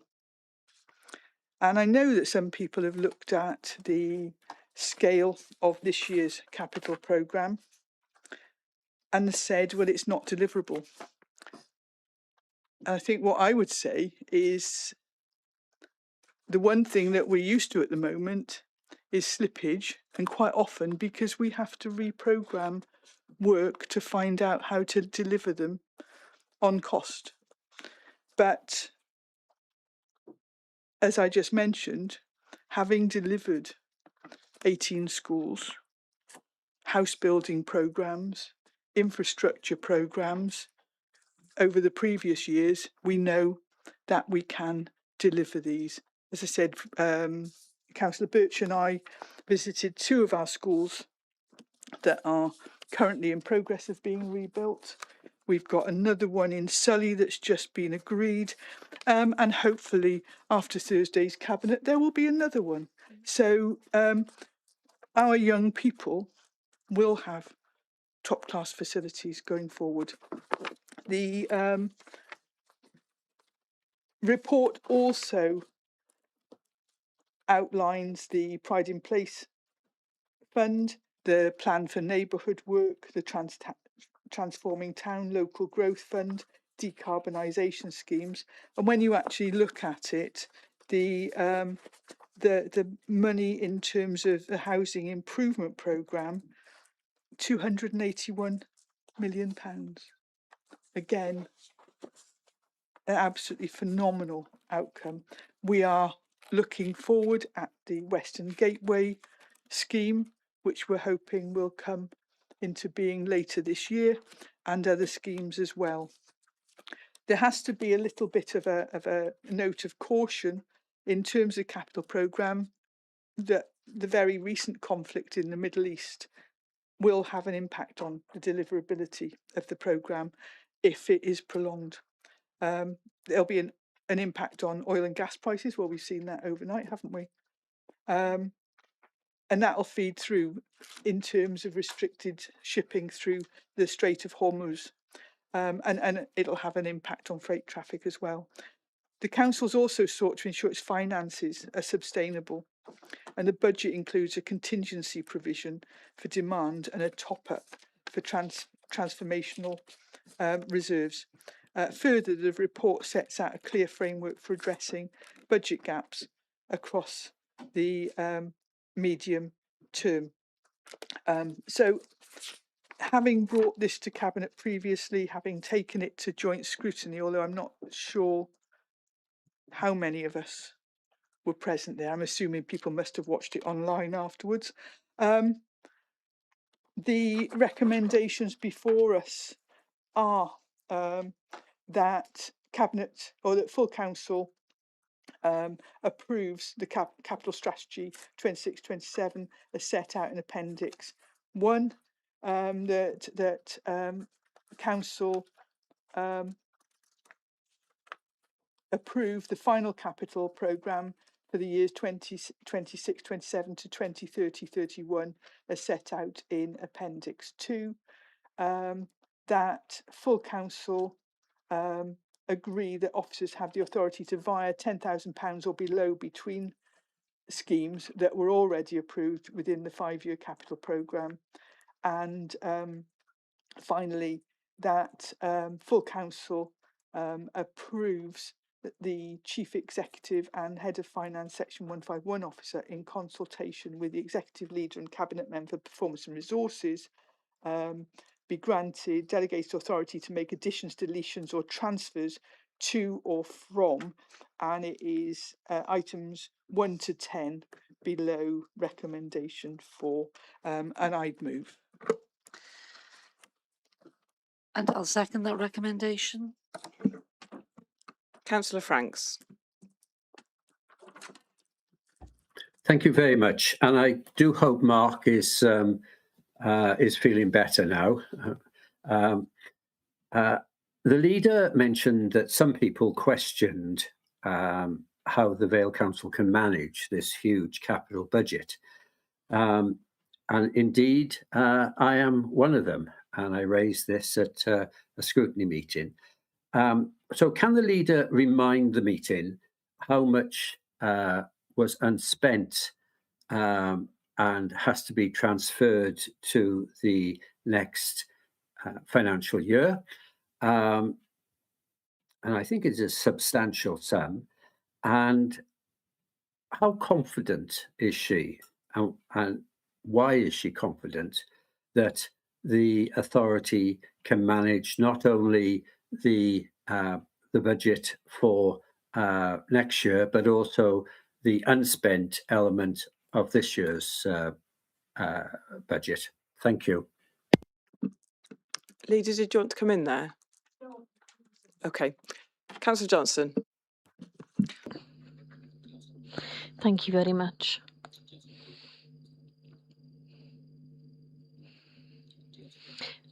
I'd like to thank the leader for delivering that report. Like Councillor Franks, I made a few comments in the meeting that he referenced, the joint scrutiny meeting last month. There is a tendency in the council to welcome the capital investments, specifically in terms of the schools.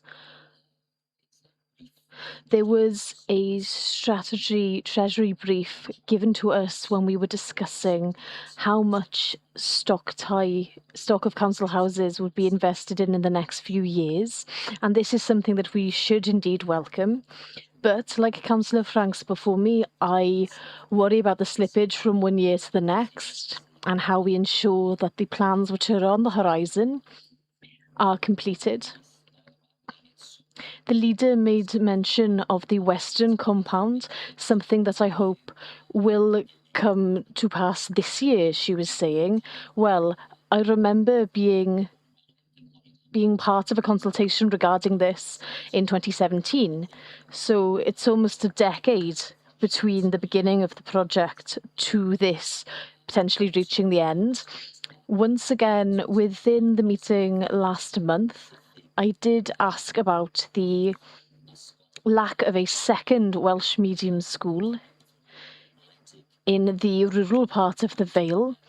And as it says in the report, it isn't here because it is something that will happen in the future and is a complex matter. But, well, if it's not part of the pipeline, when exactly will it be happening? Just to give an example of this, I'm not saying that this council is behind in terms of Welsh medium education, but once again, we were talking about a new school on Darren Farm in the LDP, and that was passed in 2017. There was a consultation in 2023, and that claimed it was going to open in 2025. And it's only next week it'll be going before the planning committee to be given planning permission. And so while I welcome the investment, the capital investment which is outlined within this report, I do have concerns, like Councillor Franks and others, about the slippage year on year, and with some big projects. And the leader and others, of course, are very proud of the investment in schools, but the fact remains that we're waiting so long for a Welsh medium school to be built. There were some delays in St Barrack in terms of that. We welcome the investment, but we wish to avoid similar delays. This second school, the second Welsh medium school, it still isn't concluded in the current plans, and this is still a concern for me. And so for that reason, I would welcome receiving some kind of assurance from the leader regarding this in the near future. Thank you. Diolch. Leader? No one else to speak. Thank you. I'll come back in. I know that Councillor Franks as well wants to talk about slippage. I mean, there's slippage every year. Some of that slippage can be as simple as needing to get stuff done in school holidays. And we all know that there's slippage when we come up to Easter, if you can't get it done in Easter, or if you can't get it done before.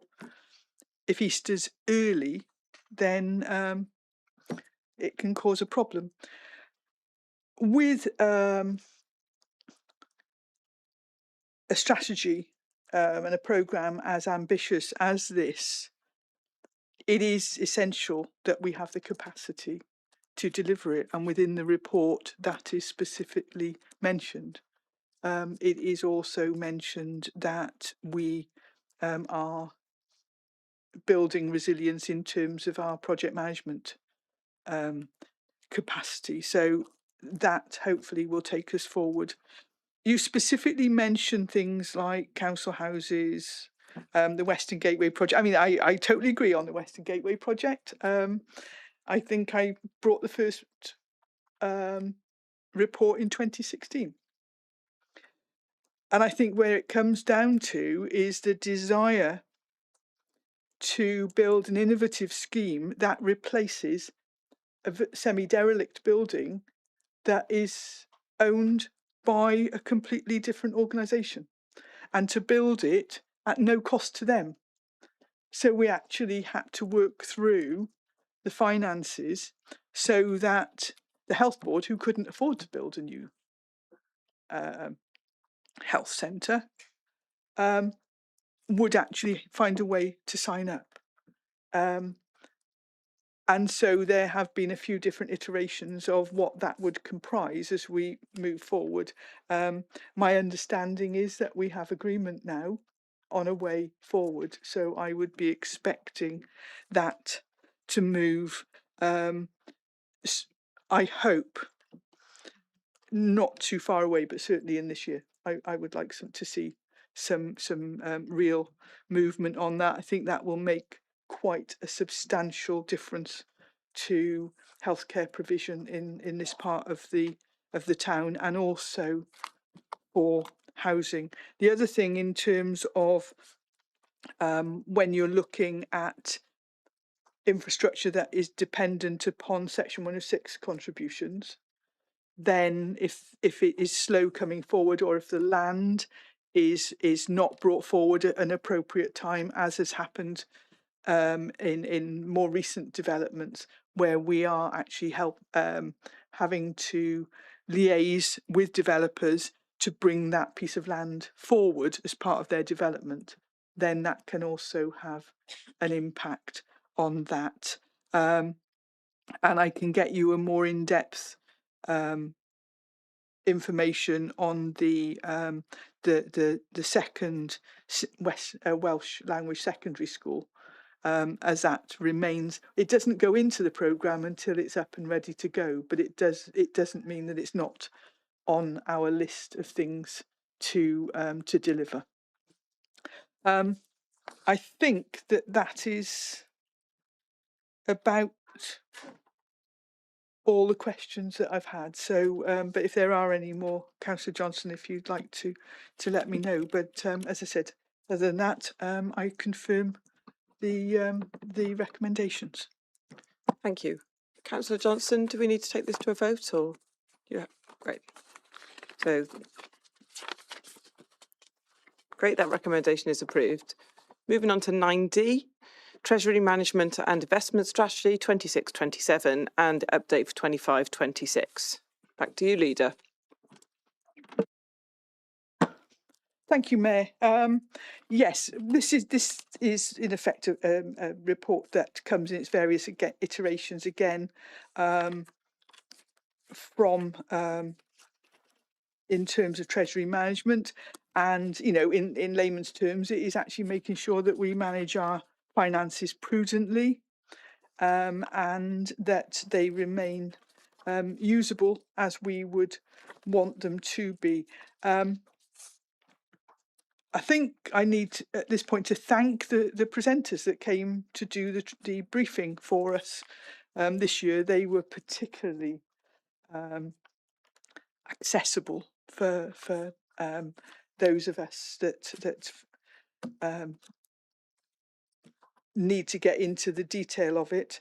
And I'm assuming, as I said, quite a few members weren't able to make that training. So I'm assuming that everybody's been able to access it online, so that we're able to take an informed position on this report. So the report has come to Cabinet and has come here then for decision. Basically, it goes through the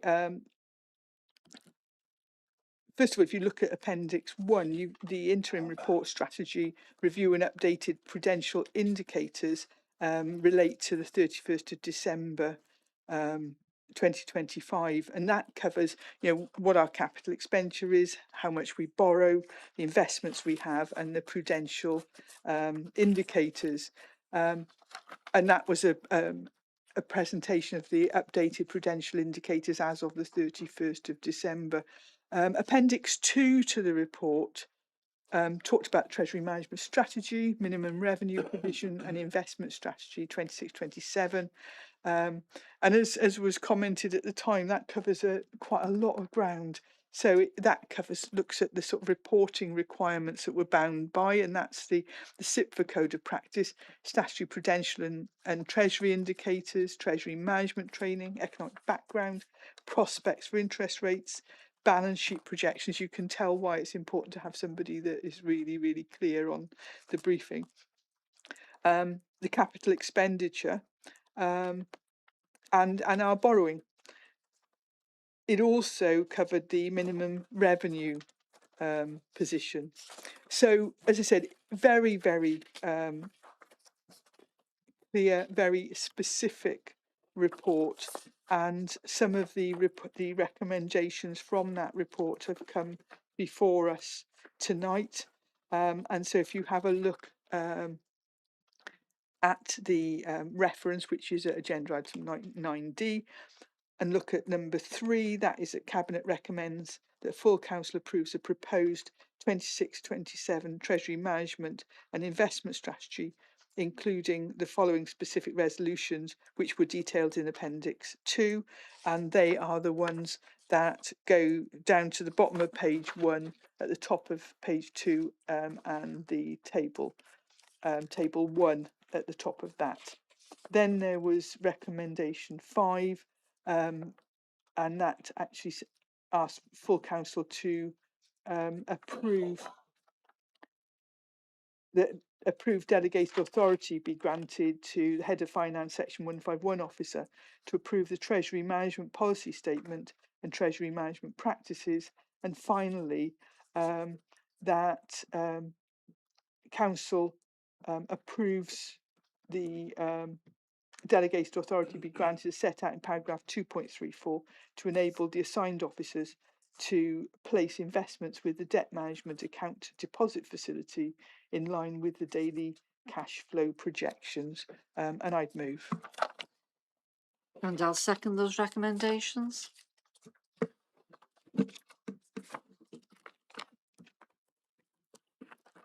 See no hands raised, so the recommendation is approved. Moving on to 9F, Biglis to Dinas Powys active travel route. This will be presented by the Deputy Leader and Cabinet Member for Sustainable Places. Councillor Brooks. Okay, thank you, Mayor. This has come to us tonight as a reference from Cabinet. So I originally took this report on the 5th of February.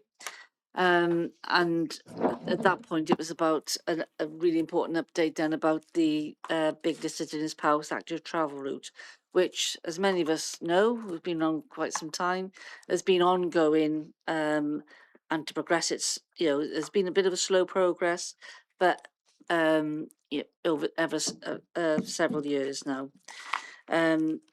So I took that report then on the 5th of February. Now, we did talk about the progress on the design development, the statutory approvals, and also the preparatory work then for the travel routes. And Cabinet then were granted delegated authority for land negotiations, tender preparation, and also funding applications. And the whole idea of trying to do it in that sort of one report, in that one meeting, is that we don't have to keep coming back to Cabinet for every single operational decision. And then also then about sourcing external funding opportunities from the Regional Transport Authority, which again would help reduce reliance on those council reserves. And our commitment then to sustainable transport as well.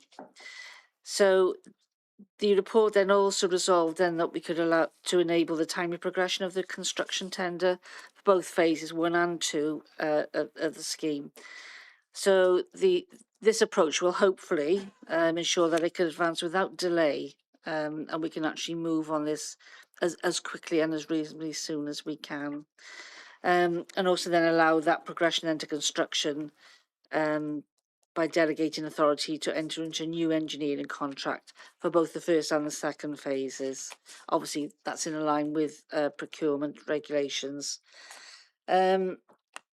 Now, it's come to us tonight for our approval because we need to comply then with governance requirements about a further report which be presented to full council, because Cabinet doesn't hold the delegated powers to authorise the use of CPOs or compulsory purchase orders. There are 8 pieces of land which is owned by 4 landowners, which hopefully through negotiation and sort of coming to that agreement then about selling those pieces of land then to actually comply that we will need to for, to actually implement the active travel route. If that doesn't work, which I'm hoping it will, that we have got those powers then to issue the use of a CPO then for that. There is a link then to the full reference report, which is on the 5th of February. But I would like to move the recommendation is to recommend that we can hold the delegated powers then to authorise the use of CPOs. So I would move that recommendation. And I'm happy to second that. Councillor Johnson.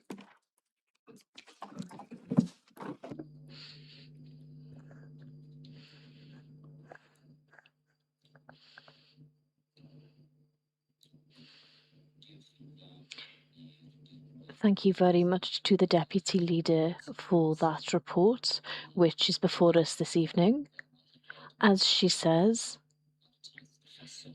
the journey between the Barry and Dinas Powys is a very long-awaited one, and I noticed that the transport plan for the Vale in 2015 stated this would happen by 2020, which is some 6 years ago by now.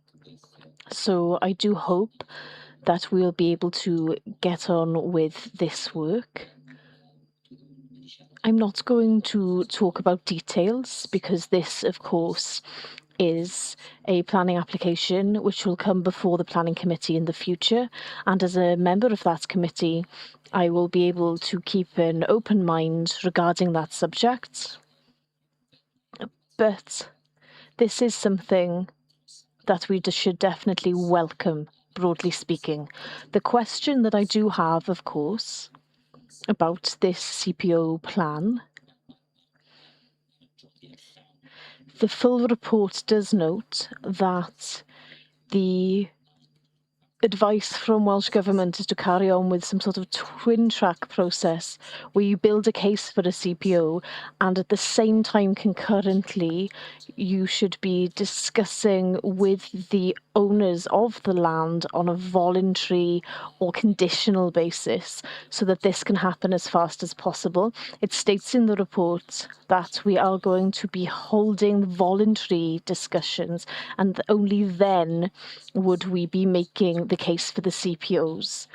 So I understand that the application before us tonight is to give permission to go after these CPOs, but this would be happening after having these discussions. And I would just like some sort of assurances once again that this work is going to be happening fairly quickly and we won't be in a situation of waiting years and years for this process of discussions with the landowners to happen. And then, if that is unsuccessful, the CPOs, because of course, this is going to take more time than doing it as a twin track approach. So I just want some sort of assurance, since this is so long awaited, that we are indeed on the correct track. Thank you. Councillor Brooks, did you want to come in now or after the other councillor has spoken? Sorry?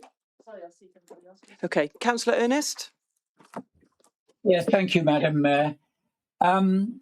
This comes back to me and reminds me of the fact that over many years now, this council has been talking about the Dinas Powys bypass. And in effect, this is a bypass for active travel for people who are walking or cycling.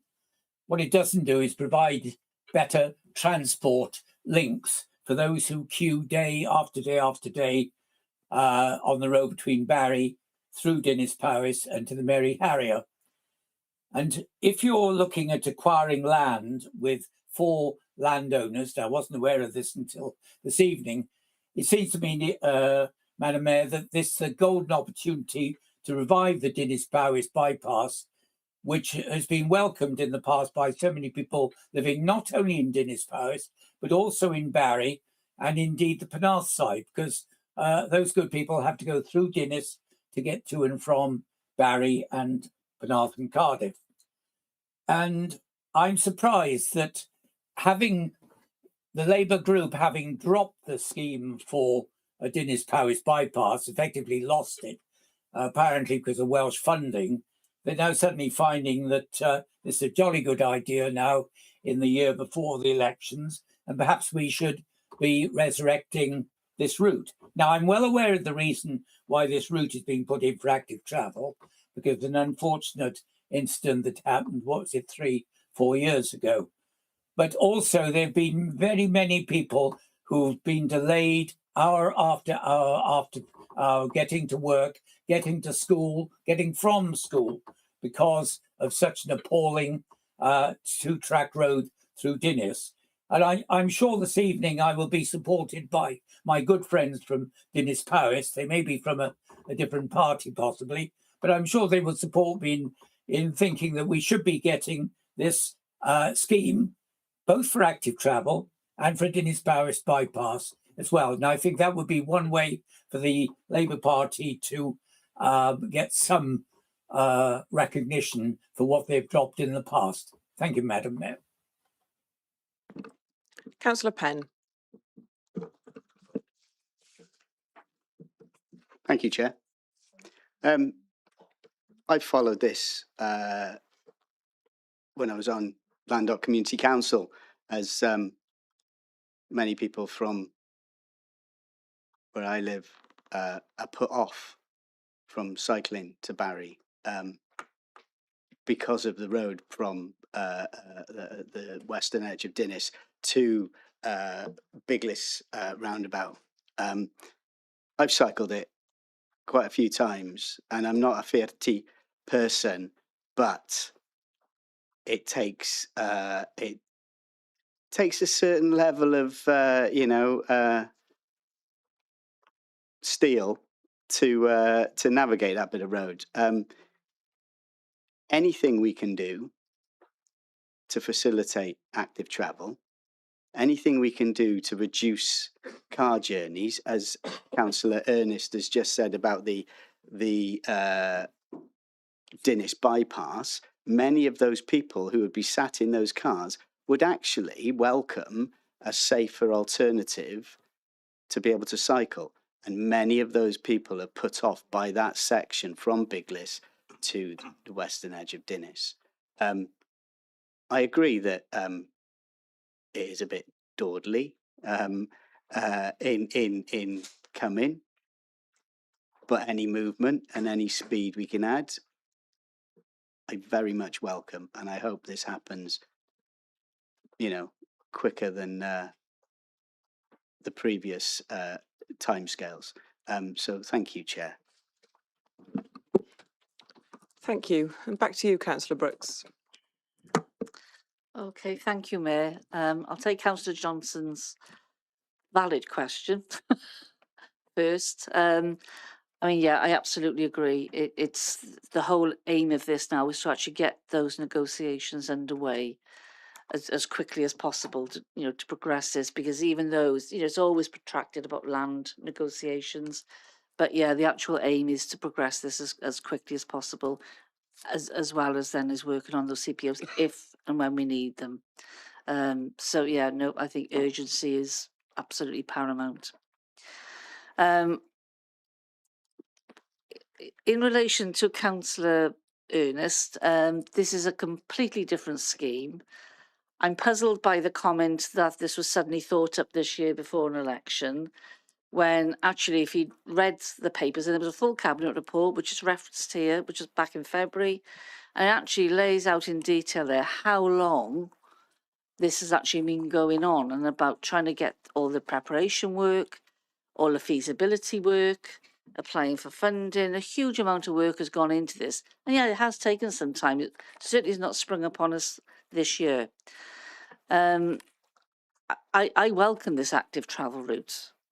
And our aim is to get more cars off the road and actually make this route a safer, as well as more enjoyable. It's actually safer.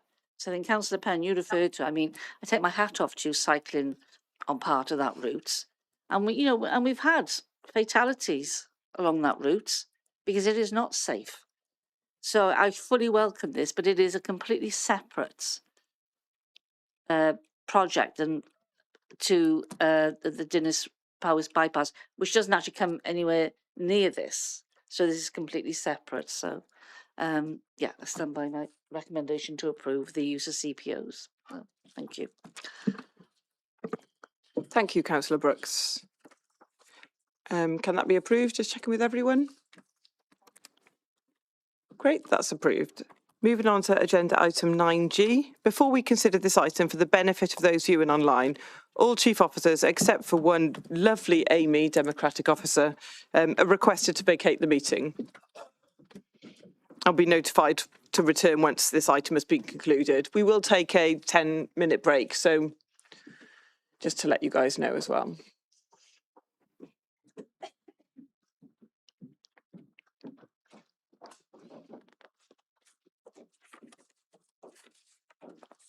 Thank you. Leader, can you present this reference, please? Thank you, Mayor. Yes, as you said, it's a reference from Cabinet on the 8th of January. This is an annual report that comes before us in terms of our pay policy, and it's something that we are required to do under the Localism Act on an annual basis. So over the years, it's been amended through sort of various iterations. But, you know, if you have a look at it, it gives us an overview of the types of salaries that people or non-school staff actually are paid within the council. Most of those are set independently. It gives us the gender profile of our senior officers, which is looking quite good at the moment. Maybe a little tweak for the day after International Women's Day, but I think the more important thing that if you have a look at section 8 is the gender pay gap. And as at the 31st of March 2025, our pay gap, our gender pay gap, depending on whether you're talking median or mean, is either 1.6 or 2.3. That is a phenomenal outcome. We won't be happy until we've actually managed to get it balanced. But when you actually look at ONS figures, they were saying that in terms of the previous year, when we were 3.8, 3.7, the average UK figure was about 7%.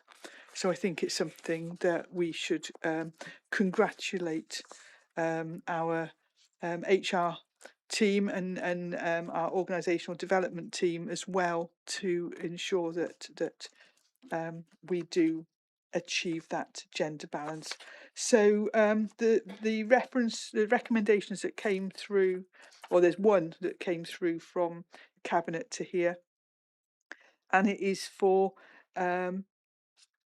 it was sent to Resources Scrutiny Committee, and there were no formal comments or recommendations at that committee. So the report has come to full council for approval. So I would move. And I'll second that recommendation. Thank you. No dissent, so those recommendations are approved. Officers can return. We will take a 10-minute break if that's okay. So aim to start back at 8:35-ish. Is that okay? Thanks, folks.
Okay, can we be seated, please, everyone?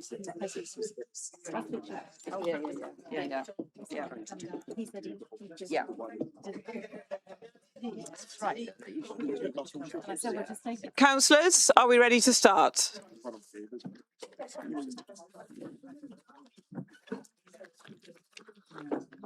Thank you. Back to the agenda, or we'll be here till midnight. Agenda item 10, please, to set the council tax for 26-27. Leader, back to you. Thank you, Mayor. This is it's an annual occurrence, isn't it? Once we've agreed the budget, this actually then goes through in terms of determining the council tax. So the council tax resolution, which is the second one, the increase of 6.5%, is before you agenda item number 10. The first page talks about the total council tax base. Then we go on to the parts of the council's area, which is in effect gives you the details for the precepts for town and community councils, which is laid out in greater detail on page 4. Then you can add in the police and crime commissioner on page 5, and that gives you your details there. I do need to mention, I think members will have had a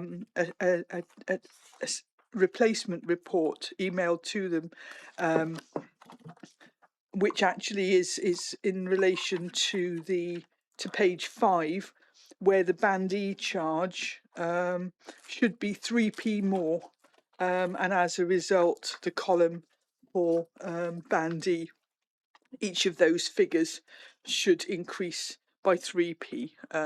So it's fairly simple and straightforward. So I said it is fairly straightforward and simple, so I would move that we approve the council tax resolution, the increase of 6.5%. Thank you. And I'll second that recommendation. Councillor Carroll. Just to request a recorded vote. No problem. Does anyone wish to speak?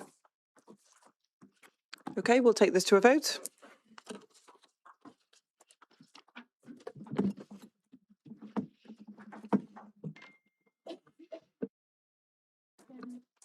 No problem, Amy.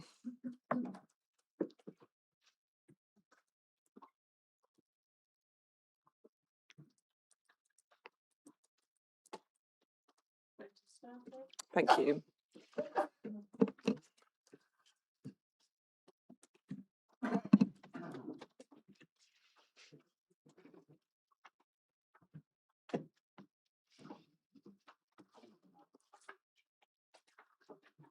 We've got 6 people who haven't voted. 5. We've got 3 people there who haven't voted, Amy. Councillor Drake. Councillor Drake. It hasn't. You haven't pressed it. Press it again. No problem. There's one more. And Councillor Gilligan.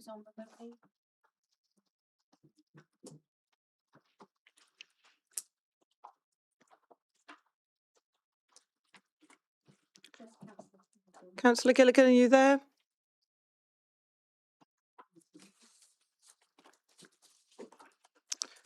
Okay, we'll have to continue then. Can we show that vote, Amy? 26 for, 24 against, and 2 abstentions.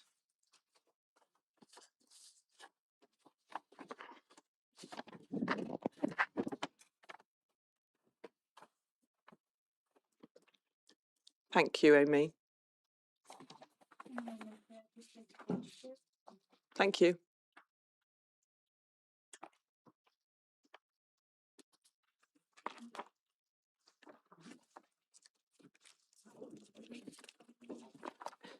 Moving on to agenda item 11, to take nominations for the Mayor-elect for the municipal year of 26-27.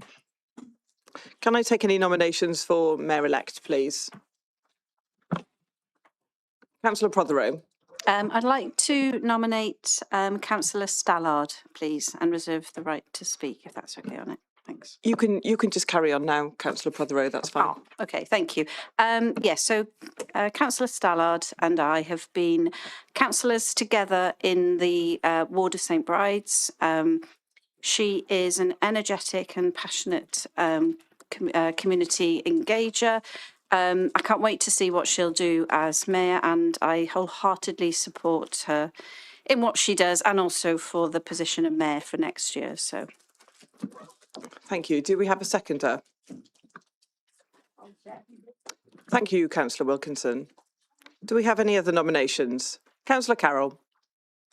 Thank you very much, Madam Mayor. I would like to nominate my colleague, Councillor Janice Charles. Janice has been a fantastic ambassador for Barry and the Vale of Glamorgan over a period not just of years, but of many decades. She's been involved in many fantastic causes and organisations, including the Royal British Legion, Barry Sir Optimists, among many others. She works incredibly hard for the community and is a passionate community and civic-minded person. It is an honour to propose her nomination.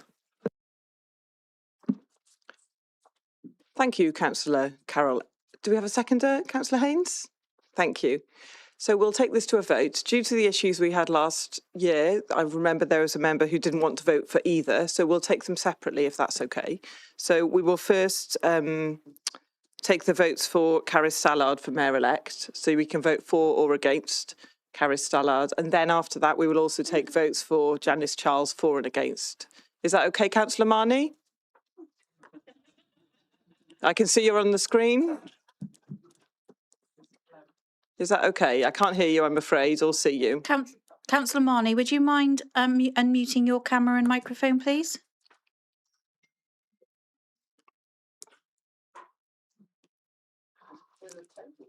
Okay, we'll continue with what I proposed, if that's okay. Amy, are you ready for that? Yeah, so this is for Councillor Stallard as Mayor-elect.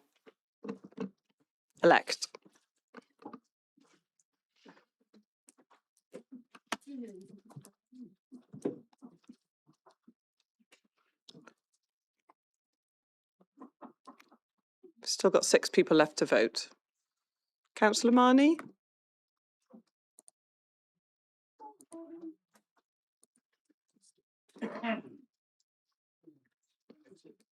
We've 4 people left to vote. You've got to vote, yes.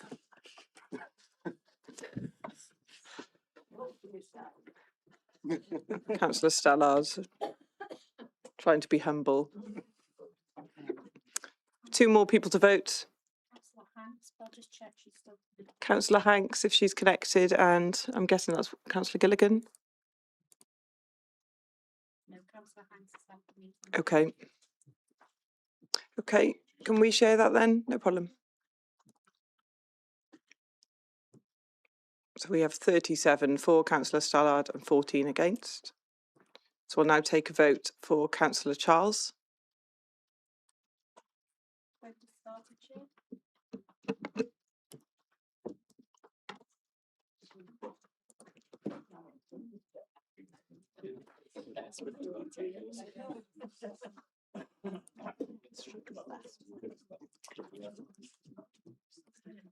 Okay, we can share that then, Amy.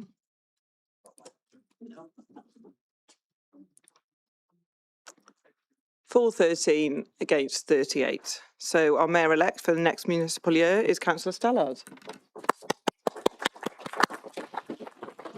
And she will be appointed at full council in May. So we're now moving on to take nominations for, Councillor Marnie, could you press the button again to take yourself off screen? Thank you. I hope you're happy. So we're going to take nominations for the Deputy Mayor-elect for the municipal year of 26-27. Do we have any nominations? Councillor Payne. Thank you, Mayor. I'd like to formally propose Councillor Belinda Lovelock-Edwards, who's Devon Ward Councillor, and that's for the role of Deputy Mayor. Councillor Lovelock-Edwards has demonstrated dedication to public service and a strong commitment to supporting our communities in the Vale of Glamorgan. Her experience, professionalism and collaborative approach make her an excellent candidate for this civic role. I'm confident she will represent the council and the Vale with pride and integrity, and I am pleased to put her forward for Deputy Mayor. Thank you. Thank you, Councillor Payne. Do we have a seconder? Thank you, Councillor Stallard. Do we have any other nominations for Deputy Mayor-elect? Councillor Carroll. I would like to nominate Councillor Charles. Even though she's deserving of the praise, I shall save time by not repeating my comments from a moment ago. Thank you, Councillor Carroll. Do we have a seconder? Councillor Godfrey, thank you very much. OK, we're going to take this to the same voting technique. We'll start with Councillor Lovelock Edwards for the Deputy Mayor-elect. The vote has started.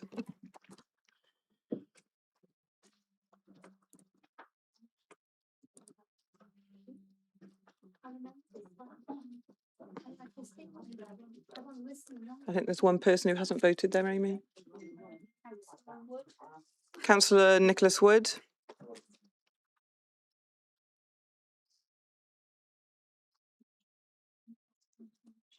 OK, can we share that?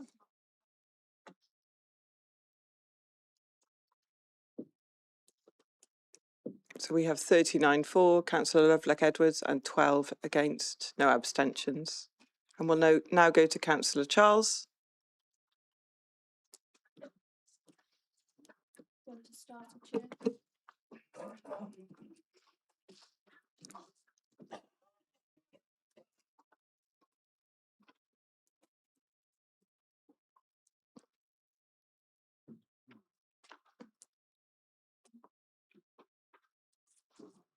OK, I think everyone's voted.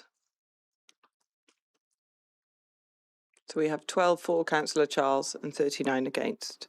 So our Deputy Mayor-elect for the next municipal year is Belinda Lovelock Edwards, who will be appointed at full council in May.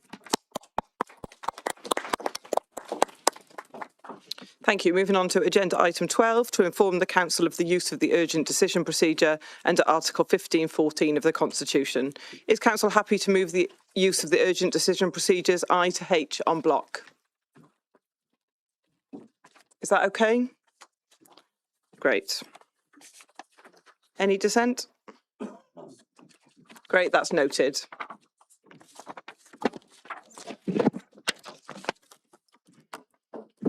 So we're moving on to member questions, of which we have 13. We'll start with question 1 regarding Cosmeston environmental assessments from Councillor Carroll to the Deputy Leader, Cabinet Member for Sustainable Places. OK, thank you, Mayor. Thank you, Councillor Carroll. Water quality monitoring will continue throughout the year on the East Lake, and these tests will take place every 2 weeks from the 1st of March. They've actually started 2026 onwards. In addition, ecology surveys will start in the bird nesting season this spring to establish nesting bird locations. And these will run alongside small mammal surveys to establish waterfowl and any other relevant species distribution in and around the area of the East Lake. Thank you. Councillor Carroll. Thank the Cabinet Member for her answer. Many residents have welcomed that the aqua park will not be returning to Cosmeston this summer to allow for these surveys to be carried out. But many remain concerned that this will only be a temporary reprieve. Will the Cabinet Member make the commitment that no administration in which she serves will ever bring the aqua park back to Cosmeston? Well, no. At the moment, I have no idea what will be in the future. This is why we're taking this year out to carry out all the surveys and that assessment, and then we'll make an informed decision about what, if anything, comes to Cosmeston in the future, and our other country parks as well. Thank you. Thank you. Councillor Marnie, you have your hand up. We can hear you. Yes, can you hear me? Mm-hmm. Yeah, great. Just to explain, I appreciate the comments on the last mayor thing. The computer totally froze, wouldn't allow me to do anything. Don't worry. So, such a disappointment, not able to vote against anybody, but thank you for your attempts to raise me. I think you did vote, just to let you know. I think your vote went through. come up May, but that's why I wasn't responding. No Thanks for that. problem. Thanks. Thank you. We'll go to question 2 regarding the Making Waves project from Councillor Hooper to the leader. Thank you, Mayor, and thank you, Councillor Hooper. I think it's probably important to be clear that the Making Waves programme being delivered by the Council remains largely unchanged from the scheme that secured levelling up funding. The only major change is that the marina, which was to be delivered by Associated British Ports, or ABP, has now been dropped following their commercial decision. While regrettable, this does not materially reduce the scale or purpose of the project. Describing the programme as vastly reduced isn't accurate. The substantial public realm improvements, active travel routes, the provision of new office and business space through the restoration and conversion of the docks office, and a new water sports centre for the town, I think we need to mention, in collaboration, that will work closely with the new Cardiff and Vale College, all remain in place, and these form the majority of the investment. These are also the improvements residents have consistently supported throughout the wider regeneration of the waterfront. Because the project has not fundamentally changed, and because UK government timescales remain extremely tight, the Council doesn't intend to undertake further non-statutory consultation. Any elements requiring planning consent will, of course, go through full statutory consultation, but beyond that, our focus must be on delivery to ensure funding is protected and progress maintained. We'll continue to keep residents updated on the project's progress and forthcoming milestones, but at this stage, additional consultation on unchanged aspects of the scheme would create delay without any benefit and could harm the overall delivery of the project. The Making Waves programme remains a major transformational investment in Barry, and the Council is fully committed to delivering it efficiently and transparently. Thank you. Thank you. Question 3 regarding pothole damage from Councillor Carroll to Councillor Wilson. Councillor Wilson has left. So, Leader, are you able to take this question? I can, Mayor. Thank you. Although I'm not sure I'll completely do any supplementary. Thank you for your question regarding compensation payments relating to damage caused by potholes and road defects. The figures provided below represent insurance payouts made by the Council's insurers in respect of successful third-party claims. These amounts reflect cases where liability was established and compensation was awarded accordingly. So in 2022-23, it was 4,448. In 2023-24, it was 2,596. In 2024-25, it was 1,987. In 2025 to date is £419. Councillor Carroll. Thank you, Madam Mayor. And may I also take this opportunity to send my best wishes to the Cabinet member following events earlier this evening. My constituent, Julian Morgan, has launched a petition calling on the Council to invest in new technologies to improve road surfaces and prevent dangers and liabilities caused by potholes. Will the Council commit to exploring these opportunities to reduce both its highways maintenance backlogs and the average cost of repairs, which in 2024 were estimated to be £735 per pothole? Councillor Burnett, would you be able to answer that one, or would you like that to come in writing from Councillor Wilson? Okay.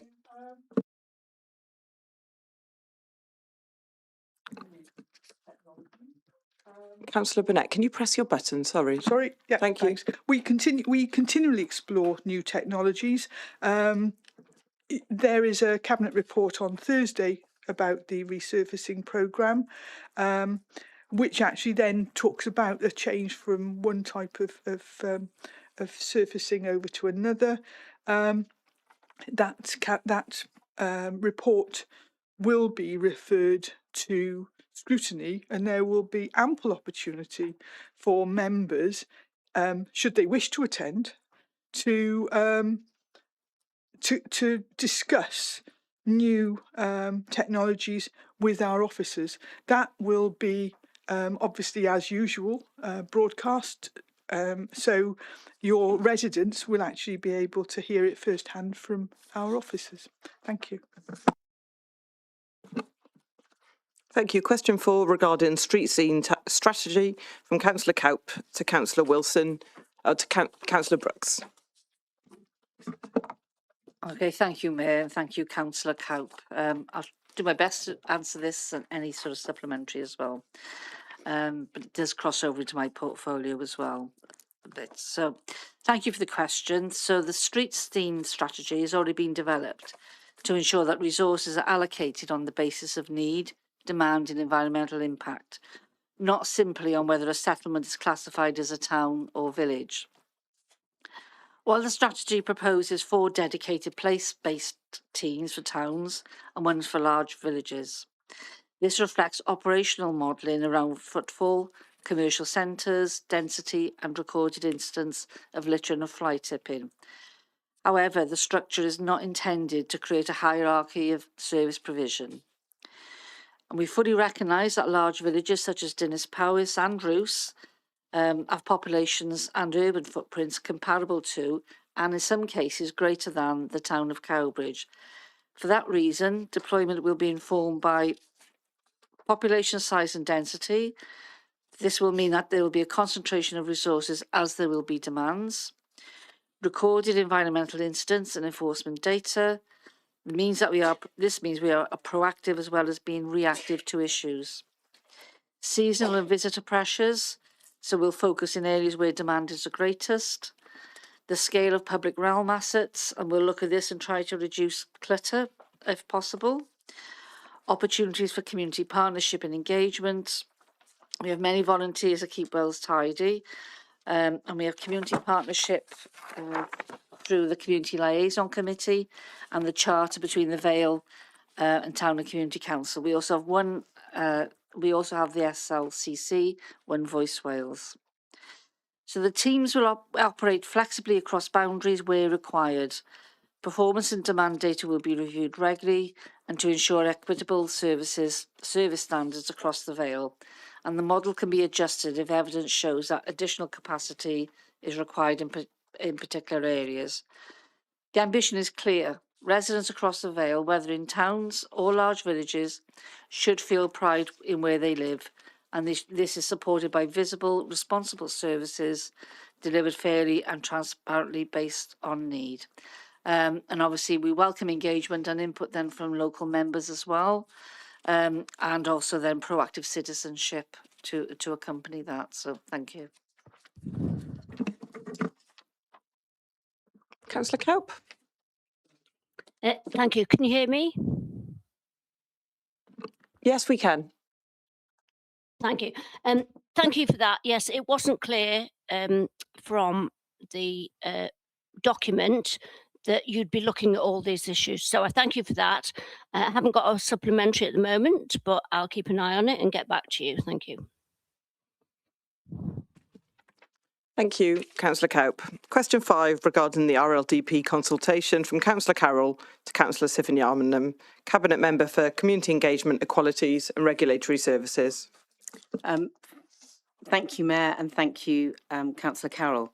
I can confirm that all representations will be considered alongside the robust evidence that also accompanies the RLDP. The RLDP consultation ends on the 11th of March, and following this, officers will review and consider every representation received. The RLDP delivery agreement sets out the likely timeline for progression of the plan, and this indicates the potential submission of the plan to Welsh Government in November of this year. The delivery agreement builds on a substantial window of time to enable all the responses to be received and considered, and only once this has taken place will the report of the responses be reported through Cabinet, place scrutiny and full Council to include any proposed amendments and as a consequence of the consultation responses. as Councillor Carroll will know, similar consultation reports at previous stages of the plan have set out detailed responses to each issue raised to ensure that it is clear how the matters have been considered and certainly not ignored. Councillor Carroll. Thank you, Madam Mayor. Residents have expressed several concerns about the RDLP consultation process regarding the accessibility of information and the sheer volume of material they need to go through. Many have found it impossible to do so within the 6-week timeframe. Will the Cabinet member extend the consultation period to give local people a full and fair opportunity to take part? I believe the 6-week consultation period is a statutory period and has given people plenty of time to access these reports. And a number of residents have been in touch with me and officers and have received additional support where needed. So I think this period has been enough. Question 6 regarding Colcott Sports Centre from Councillor Johnson to Councillor John. Cabinet Member for Leisure, Sport and Wellbeing. Thank you, Madam Mayor. Thank you, Councillor Johnson. Colcott Sports Centre. The council is committed to engaging with residents of the area and users of the site to consider options for the site. We are aware of the strategic importance of the Colcott site to sport and leisure offer in Barry and beyond, and will need to factor this into any discussion and engagement. We will then explore potential investment opportunities for the Colcott Sports Centre in partnership with the Football Association of Wales and potentially other funding bodies. External funding may be available to support improvements at the site, and discussions will help us to understand the scope of any joint development that could be pursued. Thank you. Councillor Johnson. Thank you very much.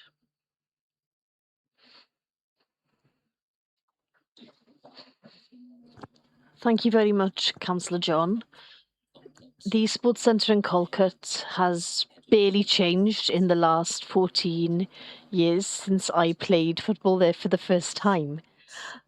Is there a timetable that you can give us for the proposed improvements to that site, please? Thank you very much. Diolch, Councillor Johnson. Dim siarad Cymraeg, and the translation's not been sent through to us on our laptop. All I can tell you is that we're pursuing this as fast as we can. Now that it's been back to Cabinet a fortnight ago, I anticipated that this question this time of the year normally arises with the spring of the year. I took this to Cabinet a fortnight ago, and we had a long discussion about it and what we're going to do. So we're planning, hopefully, that we'll get something done in the next 3 months, that we will be able to report back to you late summer, before the recess, hopefully, what we can get. The big problem we got, as you well know, is funding. The funding in my department is not available. So we've got to go outside of the box to try and get that funding. And this is what we're looking at to improve things. But we're going to consult residents as well, because we had so much hassle the last time round. We aim to get this right. Thank you very much.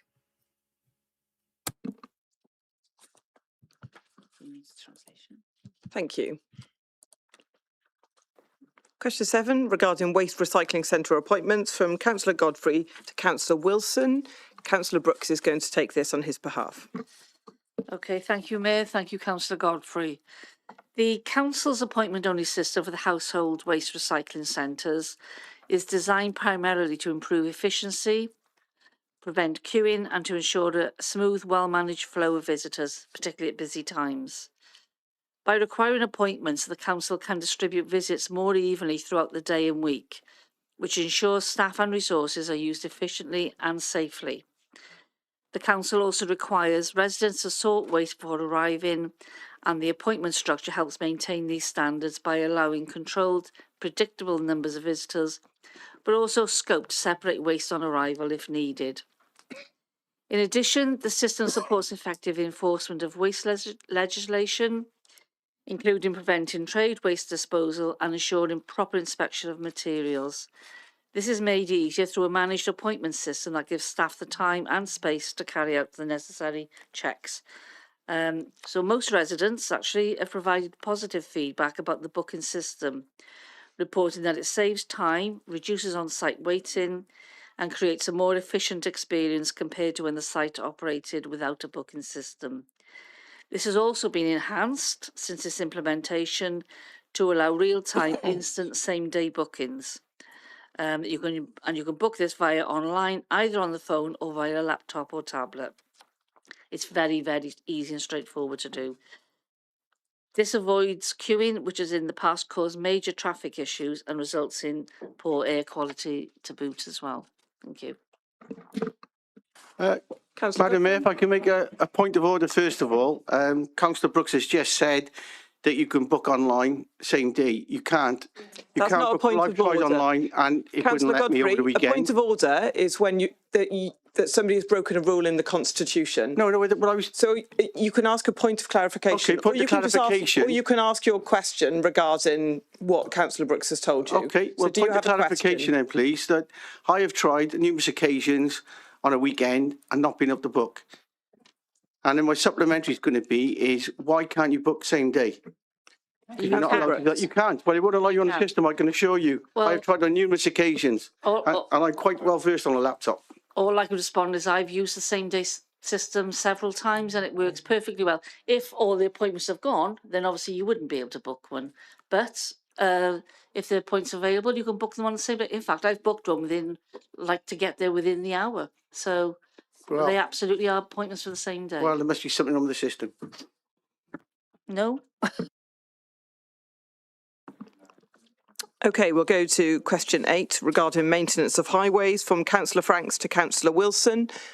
Councillor Brooks, will you be taking a leader? Thank you. Thank you, Mayor, and thank you, Councillor Franks. I fully appreciate the concerns raised regarding the condition of Vale's highways. Maintaining a resilient and safe road network is a priority for this council, and we recognise the frustrations that residents and members experience when defects arise. Over the past year, we've made significant additional investment, as I outlined earlier, in our highways network, and this commitment continues into the coming financial year. In particular, the Council has secured 2 years of further funding through Welsh Government's Local Government Borrowing Initiative, which is what Councillor Wilson mentioned earlier, which is enabling us to accelerate our programme of carriageway improvements and strengthen the overall condition of the network. As members will be aware, the recent prolonged period of wet and cold weather has created especially challenging conditions for road surfaces.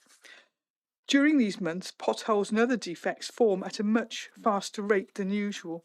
In response, the service has mobilised additional resources through its appointed service provider to increase capacity for repairs, so we can address the higher volume of issues as quickly as possible. We expect that as the weather improves, the number of new defects will reduce, allowing the service to catch up and deliver repairs more efficiently. While we recognise the situation is frustrating for road users, it's important to note that these challenges are not unique to the Vale of Glamorgan. Local authorities across Wales and the UK are experiencing similar pressures as a result of this winter's weather conditions. As you'll undoubtedly be aware, the service is also not immune to the Council's overall financial pressures. We will continue to invest, plan and resource the service to meet demands as best we can. However, under extremely challenging financial conditions, nonetheless, we remain committed to improving the condition of our highways. For example, when the Street Scene Initiative is rolled out, we will have more staff out on site identifying these issues earlier on, and these can be reported more efficiently for repair, which I believe will have a positive, palpable impact for our residents. But I think it's actually also very helpful if anybody that spots a repair can report it immediately, and we can then make sure that a highway engineer gets out and assesses it to see whether or not it needs an emergency fix and can't wait. Thank you, Councillor. Councillor Franks? Thank you. I'm looking at the Cabinet papers for Thursday. It refers to future capital spend. Now, for this financial year, the total spend for capital spend is 4.7 million. For next year, it is projected that the total spend will be 3.8 million, a drop of nearly £1 million. Now, you heard me earlier mention that a resurfacing had been cancelled at the very last moment in Southwark Park because the budget had run out, and this was in the autumn. Now, with £1 million less, £1 million less. Do you have a question, Councillor Franks? Thank you. Thank you. We await your question. Right. Good point. What's your question, Councillor Franks? Right. When will the budget run out in the next financial year? I think, I think there's a saying about how long is a piece of string. It's, well, how many potholes are you going to get in this year? With the weather that we've had during the winter, there have been a lot more potholes. But as I said, in terms of budget, the sums I gave you earlier indicate that there's 5 million, but then there's also the local government borrowing initiative, and you also need to make the look at the difference between the capital expenditure, which tends to be on road resurfacing, and the revenue expenditure that tends to be in terms of pothole, etc. You can also have a look at the fact that we have put an increased amount of funding into pavement repairs as well, because people like to be out and about, and people do not like to fall over on damaged pavements. So there's actually an increase in that as well. So if you want a more detailed answer, we can do that. But I don't currently have a crystal ball. Thank you, Councillor Franks. Question 9 regarding outside bodies representation, from Councillor Ernest to the Leader. Thank you, Councillor Ernest, and thank you, Mayor. Members will be aware that the Council appoints elected members to a very wide range of external bodies each year, and supporting joint working, providing local accountability, and enabling members to contribute their skills, knowledge and expertise to a variety of organisations. It's important to note that these formal appointments represent only a small proportion of the partnership activity undertaken by the Council, and Vale 2030, our 5-year plan, includes a partnership statement which sets out how we will work collaboratively with others to deliver our collective ambitions. The organisations to which members are appointed vary considerably, from national professional bodies and third sector organisations to statutory partnerships and joint committees. And given the volume and diversity of these appointments, it would not be proportionate or practical for every appointed member to report back formally to council committees. Thank you. Councillor Ernest? Yes, Madam Mayor. Can the Leader say when in the next few weeks could we expect those nominees who represent the entire Vale of population in the Vale of Glamorgan to give a full and comprehensive report on their involvement to the relevant scrutiny committee? And I ask that because these appointments are usually made at the start of the 5-year term, and in many cases we hear absolutely nothing from those individuals for the best part of 5 years as to what they've been doing. Some of them may receive payment for those posts, some may not. It doesn't really matter, it's irrelevant. The point is they're representing the Vale of Glamorgan Council, the people of the Vale, And it's only right that members can expect to hear back from those people appointed what they've been doing. If they cannot do that, Madam Mayor, they should resign those posts and let somebody else take it up. Thank you. Councillor Ernest, I am slightly concerned that my earlier answer did actually answer that we appoint people to a whole range of different organisations. Sometimes organisations no longer exist and we have to go and check whether or not they do exist. But historically we've appointed, so at the AGM, we appoint those. You know, I mean, there are some that you know, people have those memberships after their names, and we know that they haven't actually held a meeting in years. So, you know, at the moment, we do have an arrangement in Cabinet that we actually do have a 6-monthly report on the key partnerships. But I think it would clog up council business to cover every single meeting that our members attend. And where would it stop? I'm not sure I agree with you, Leader, but thank you. Thank you. Councillor John, is there something you wanted to say? Your hand is going up and down.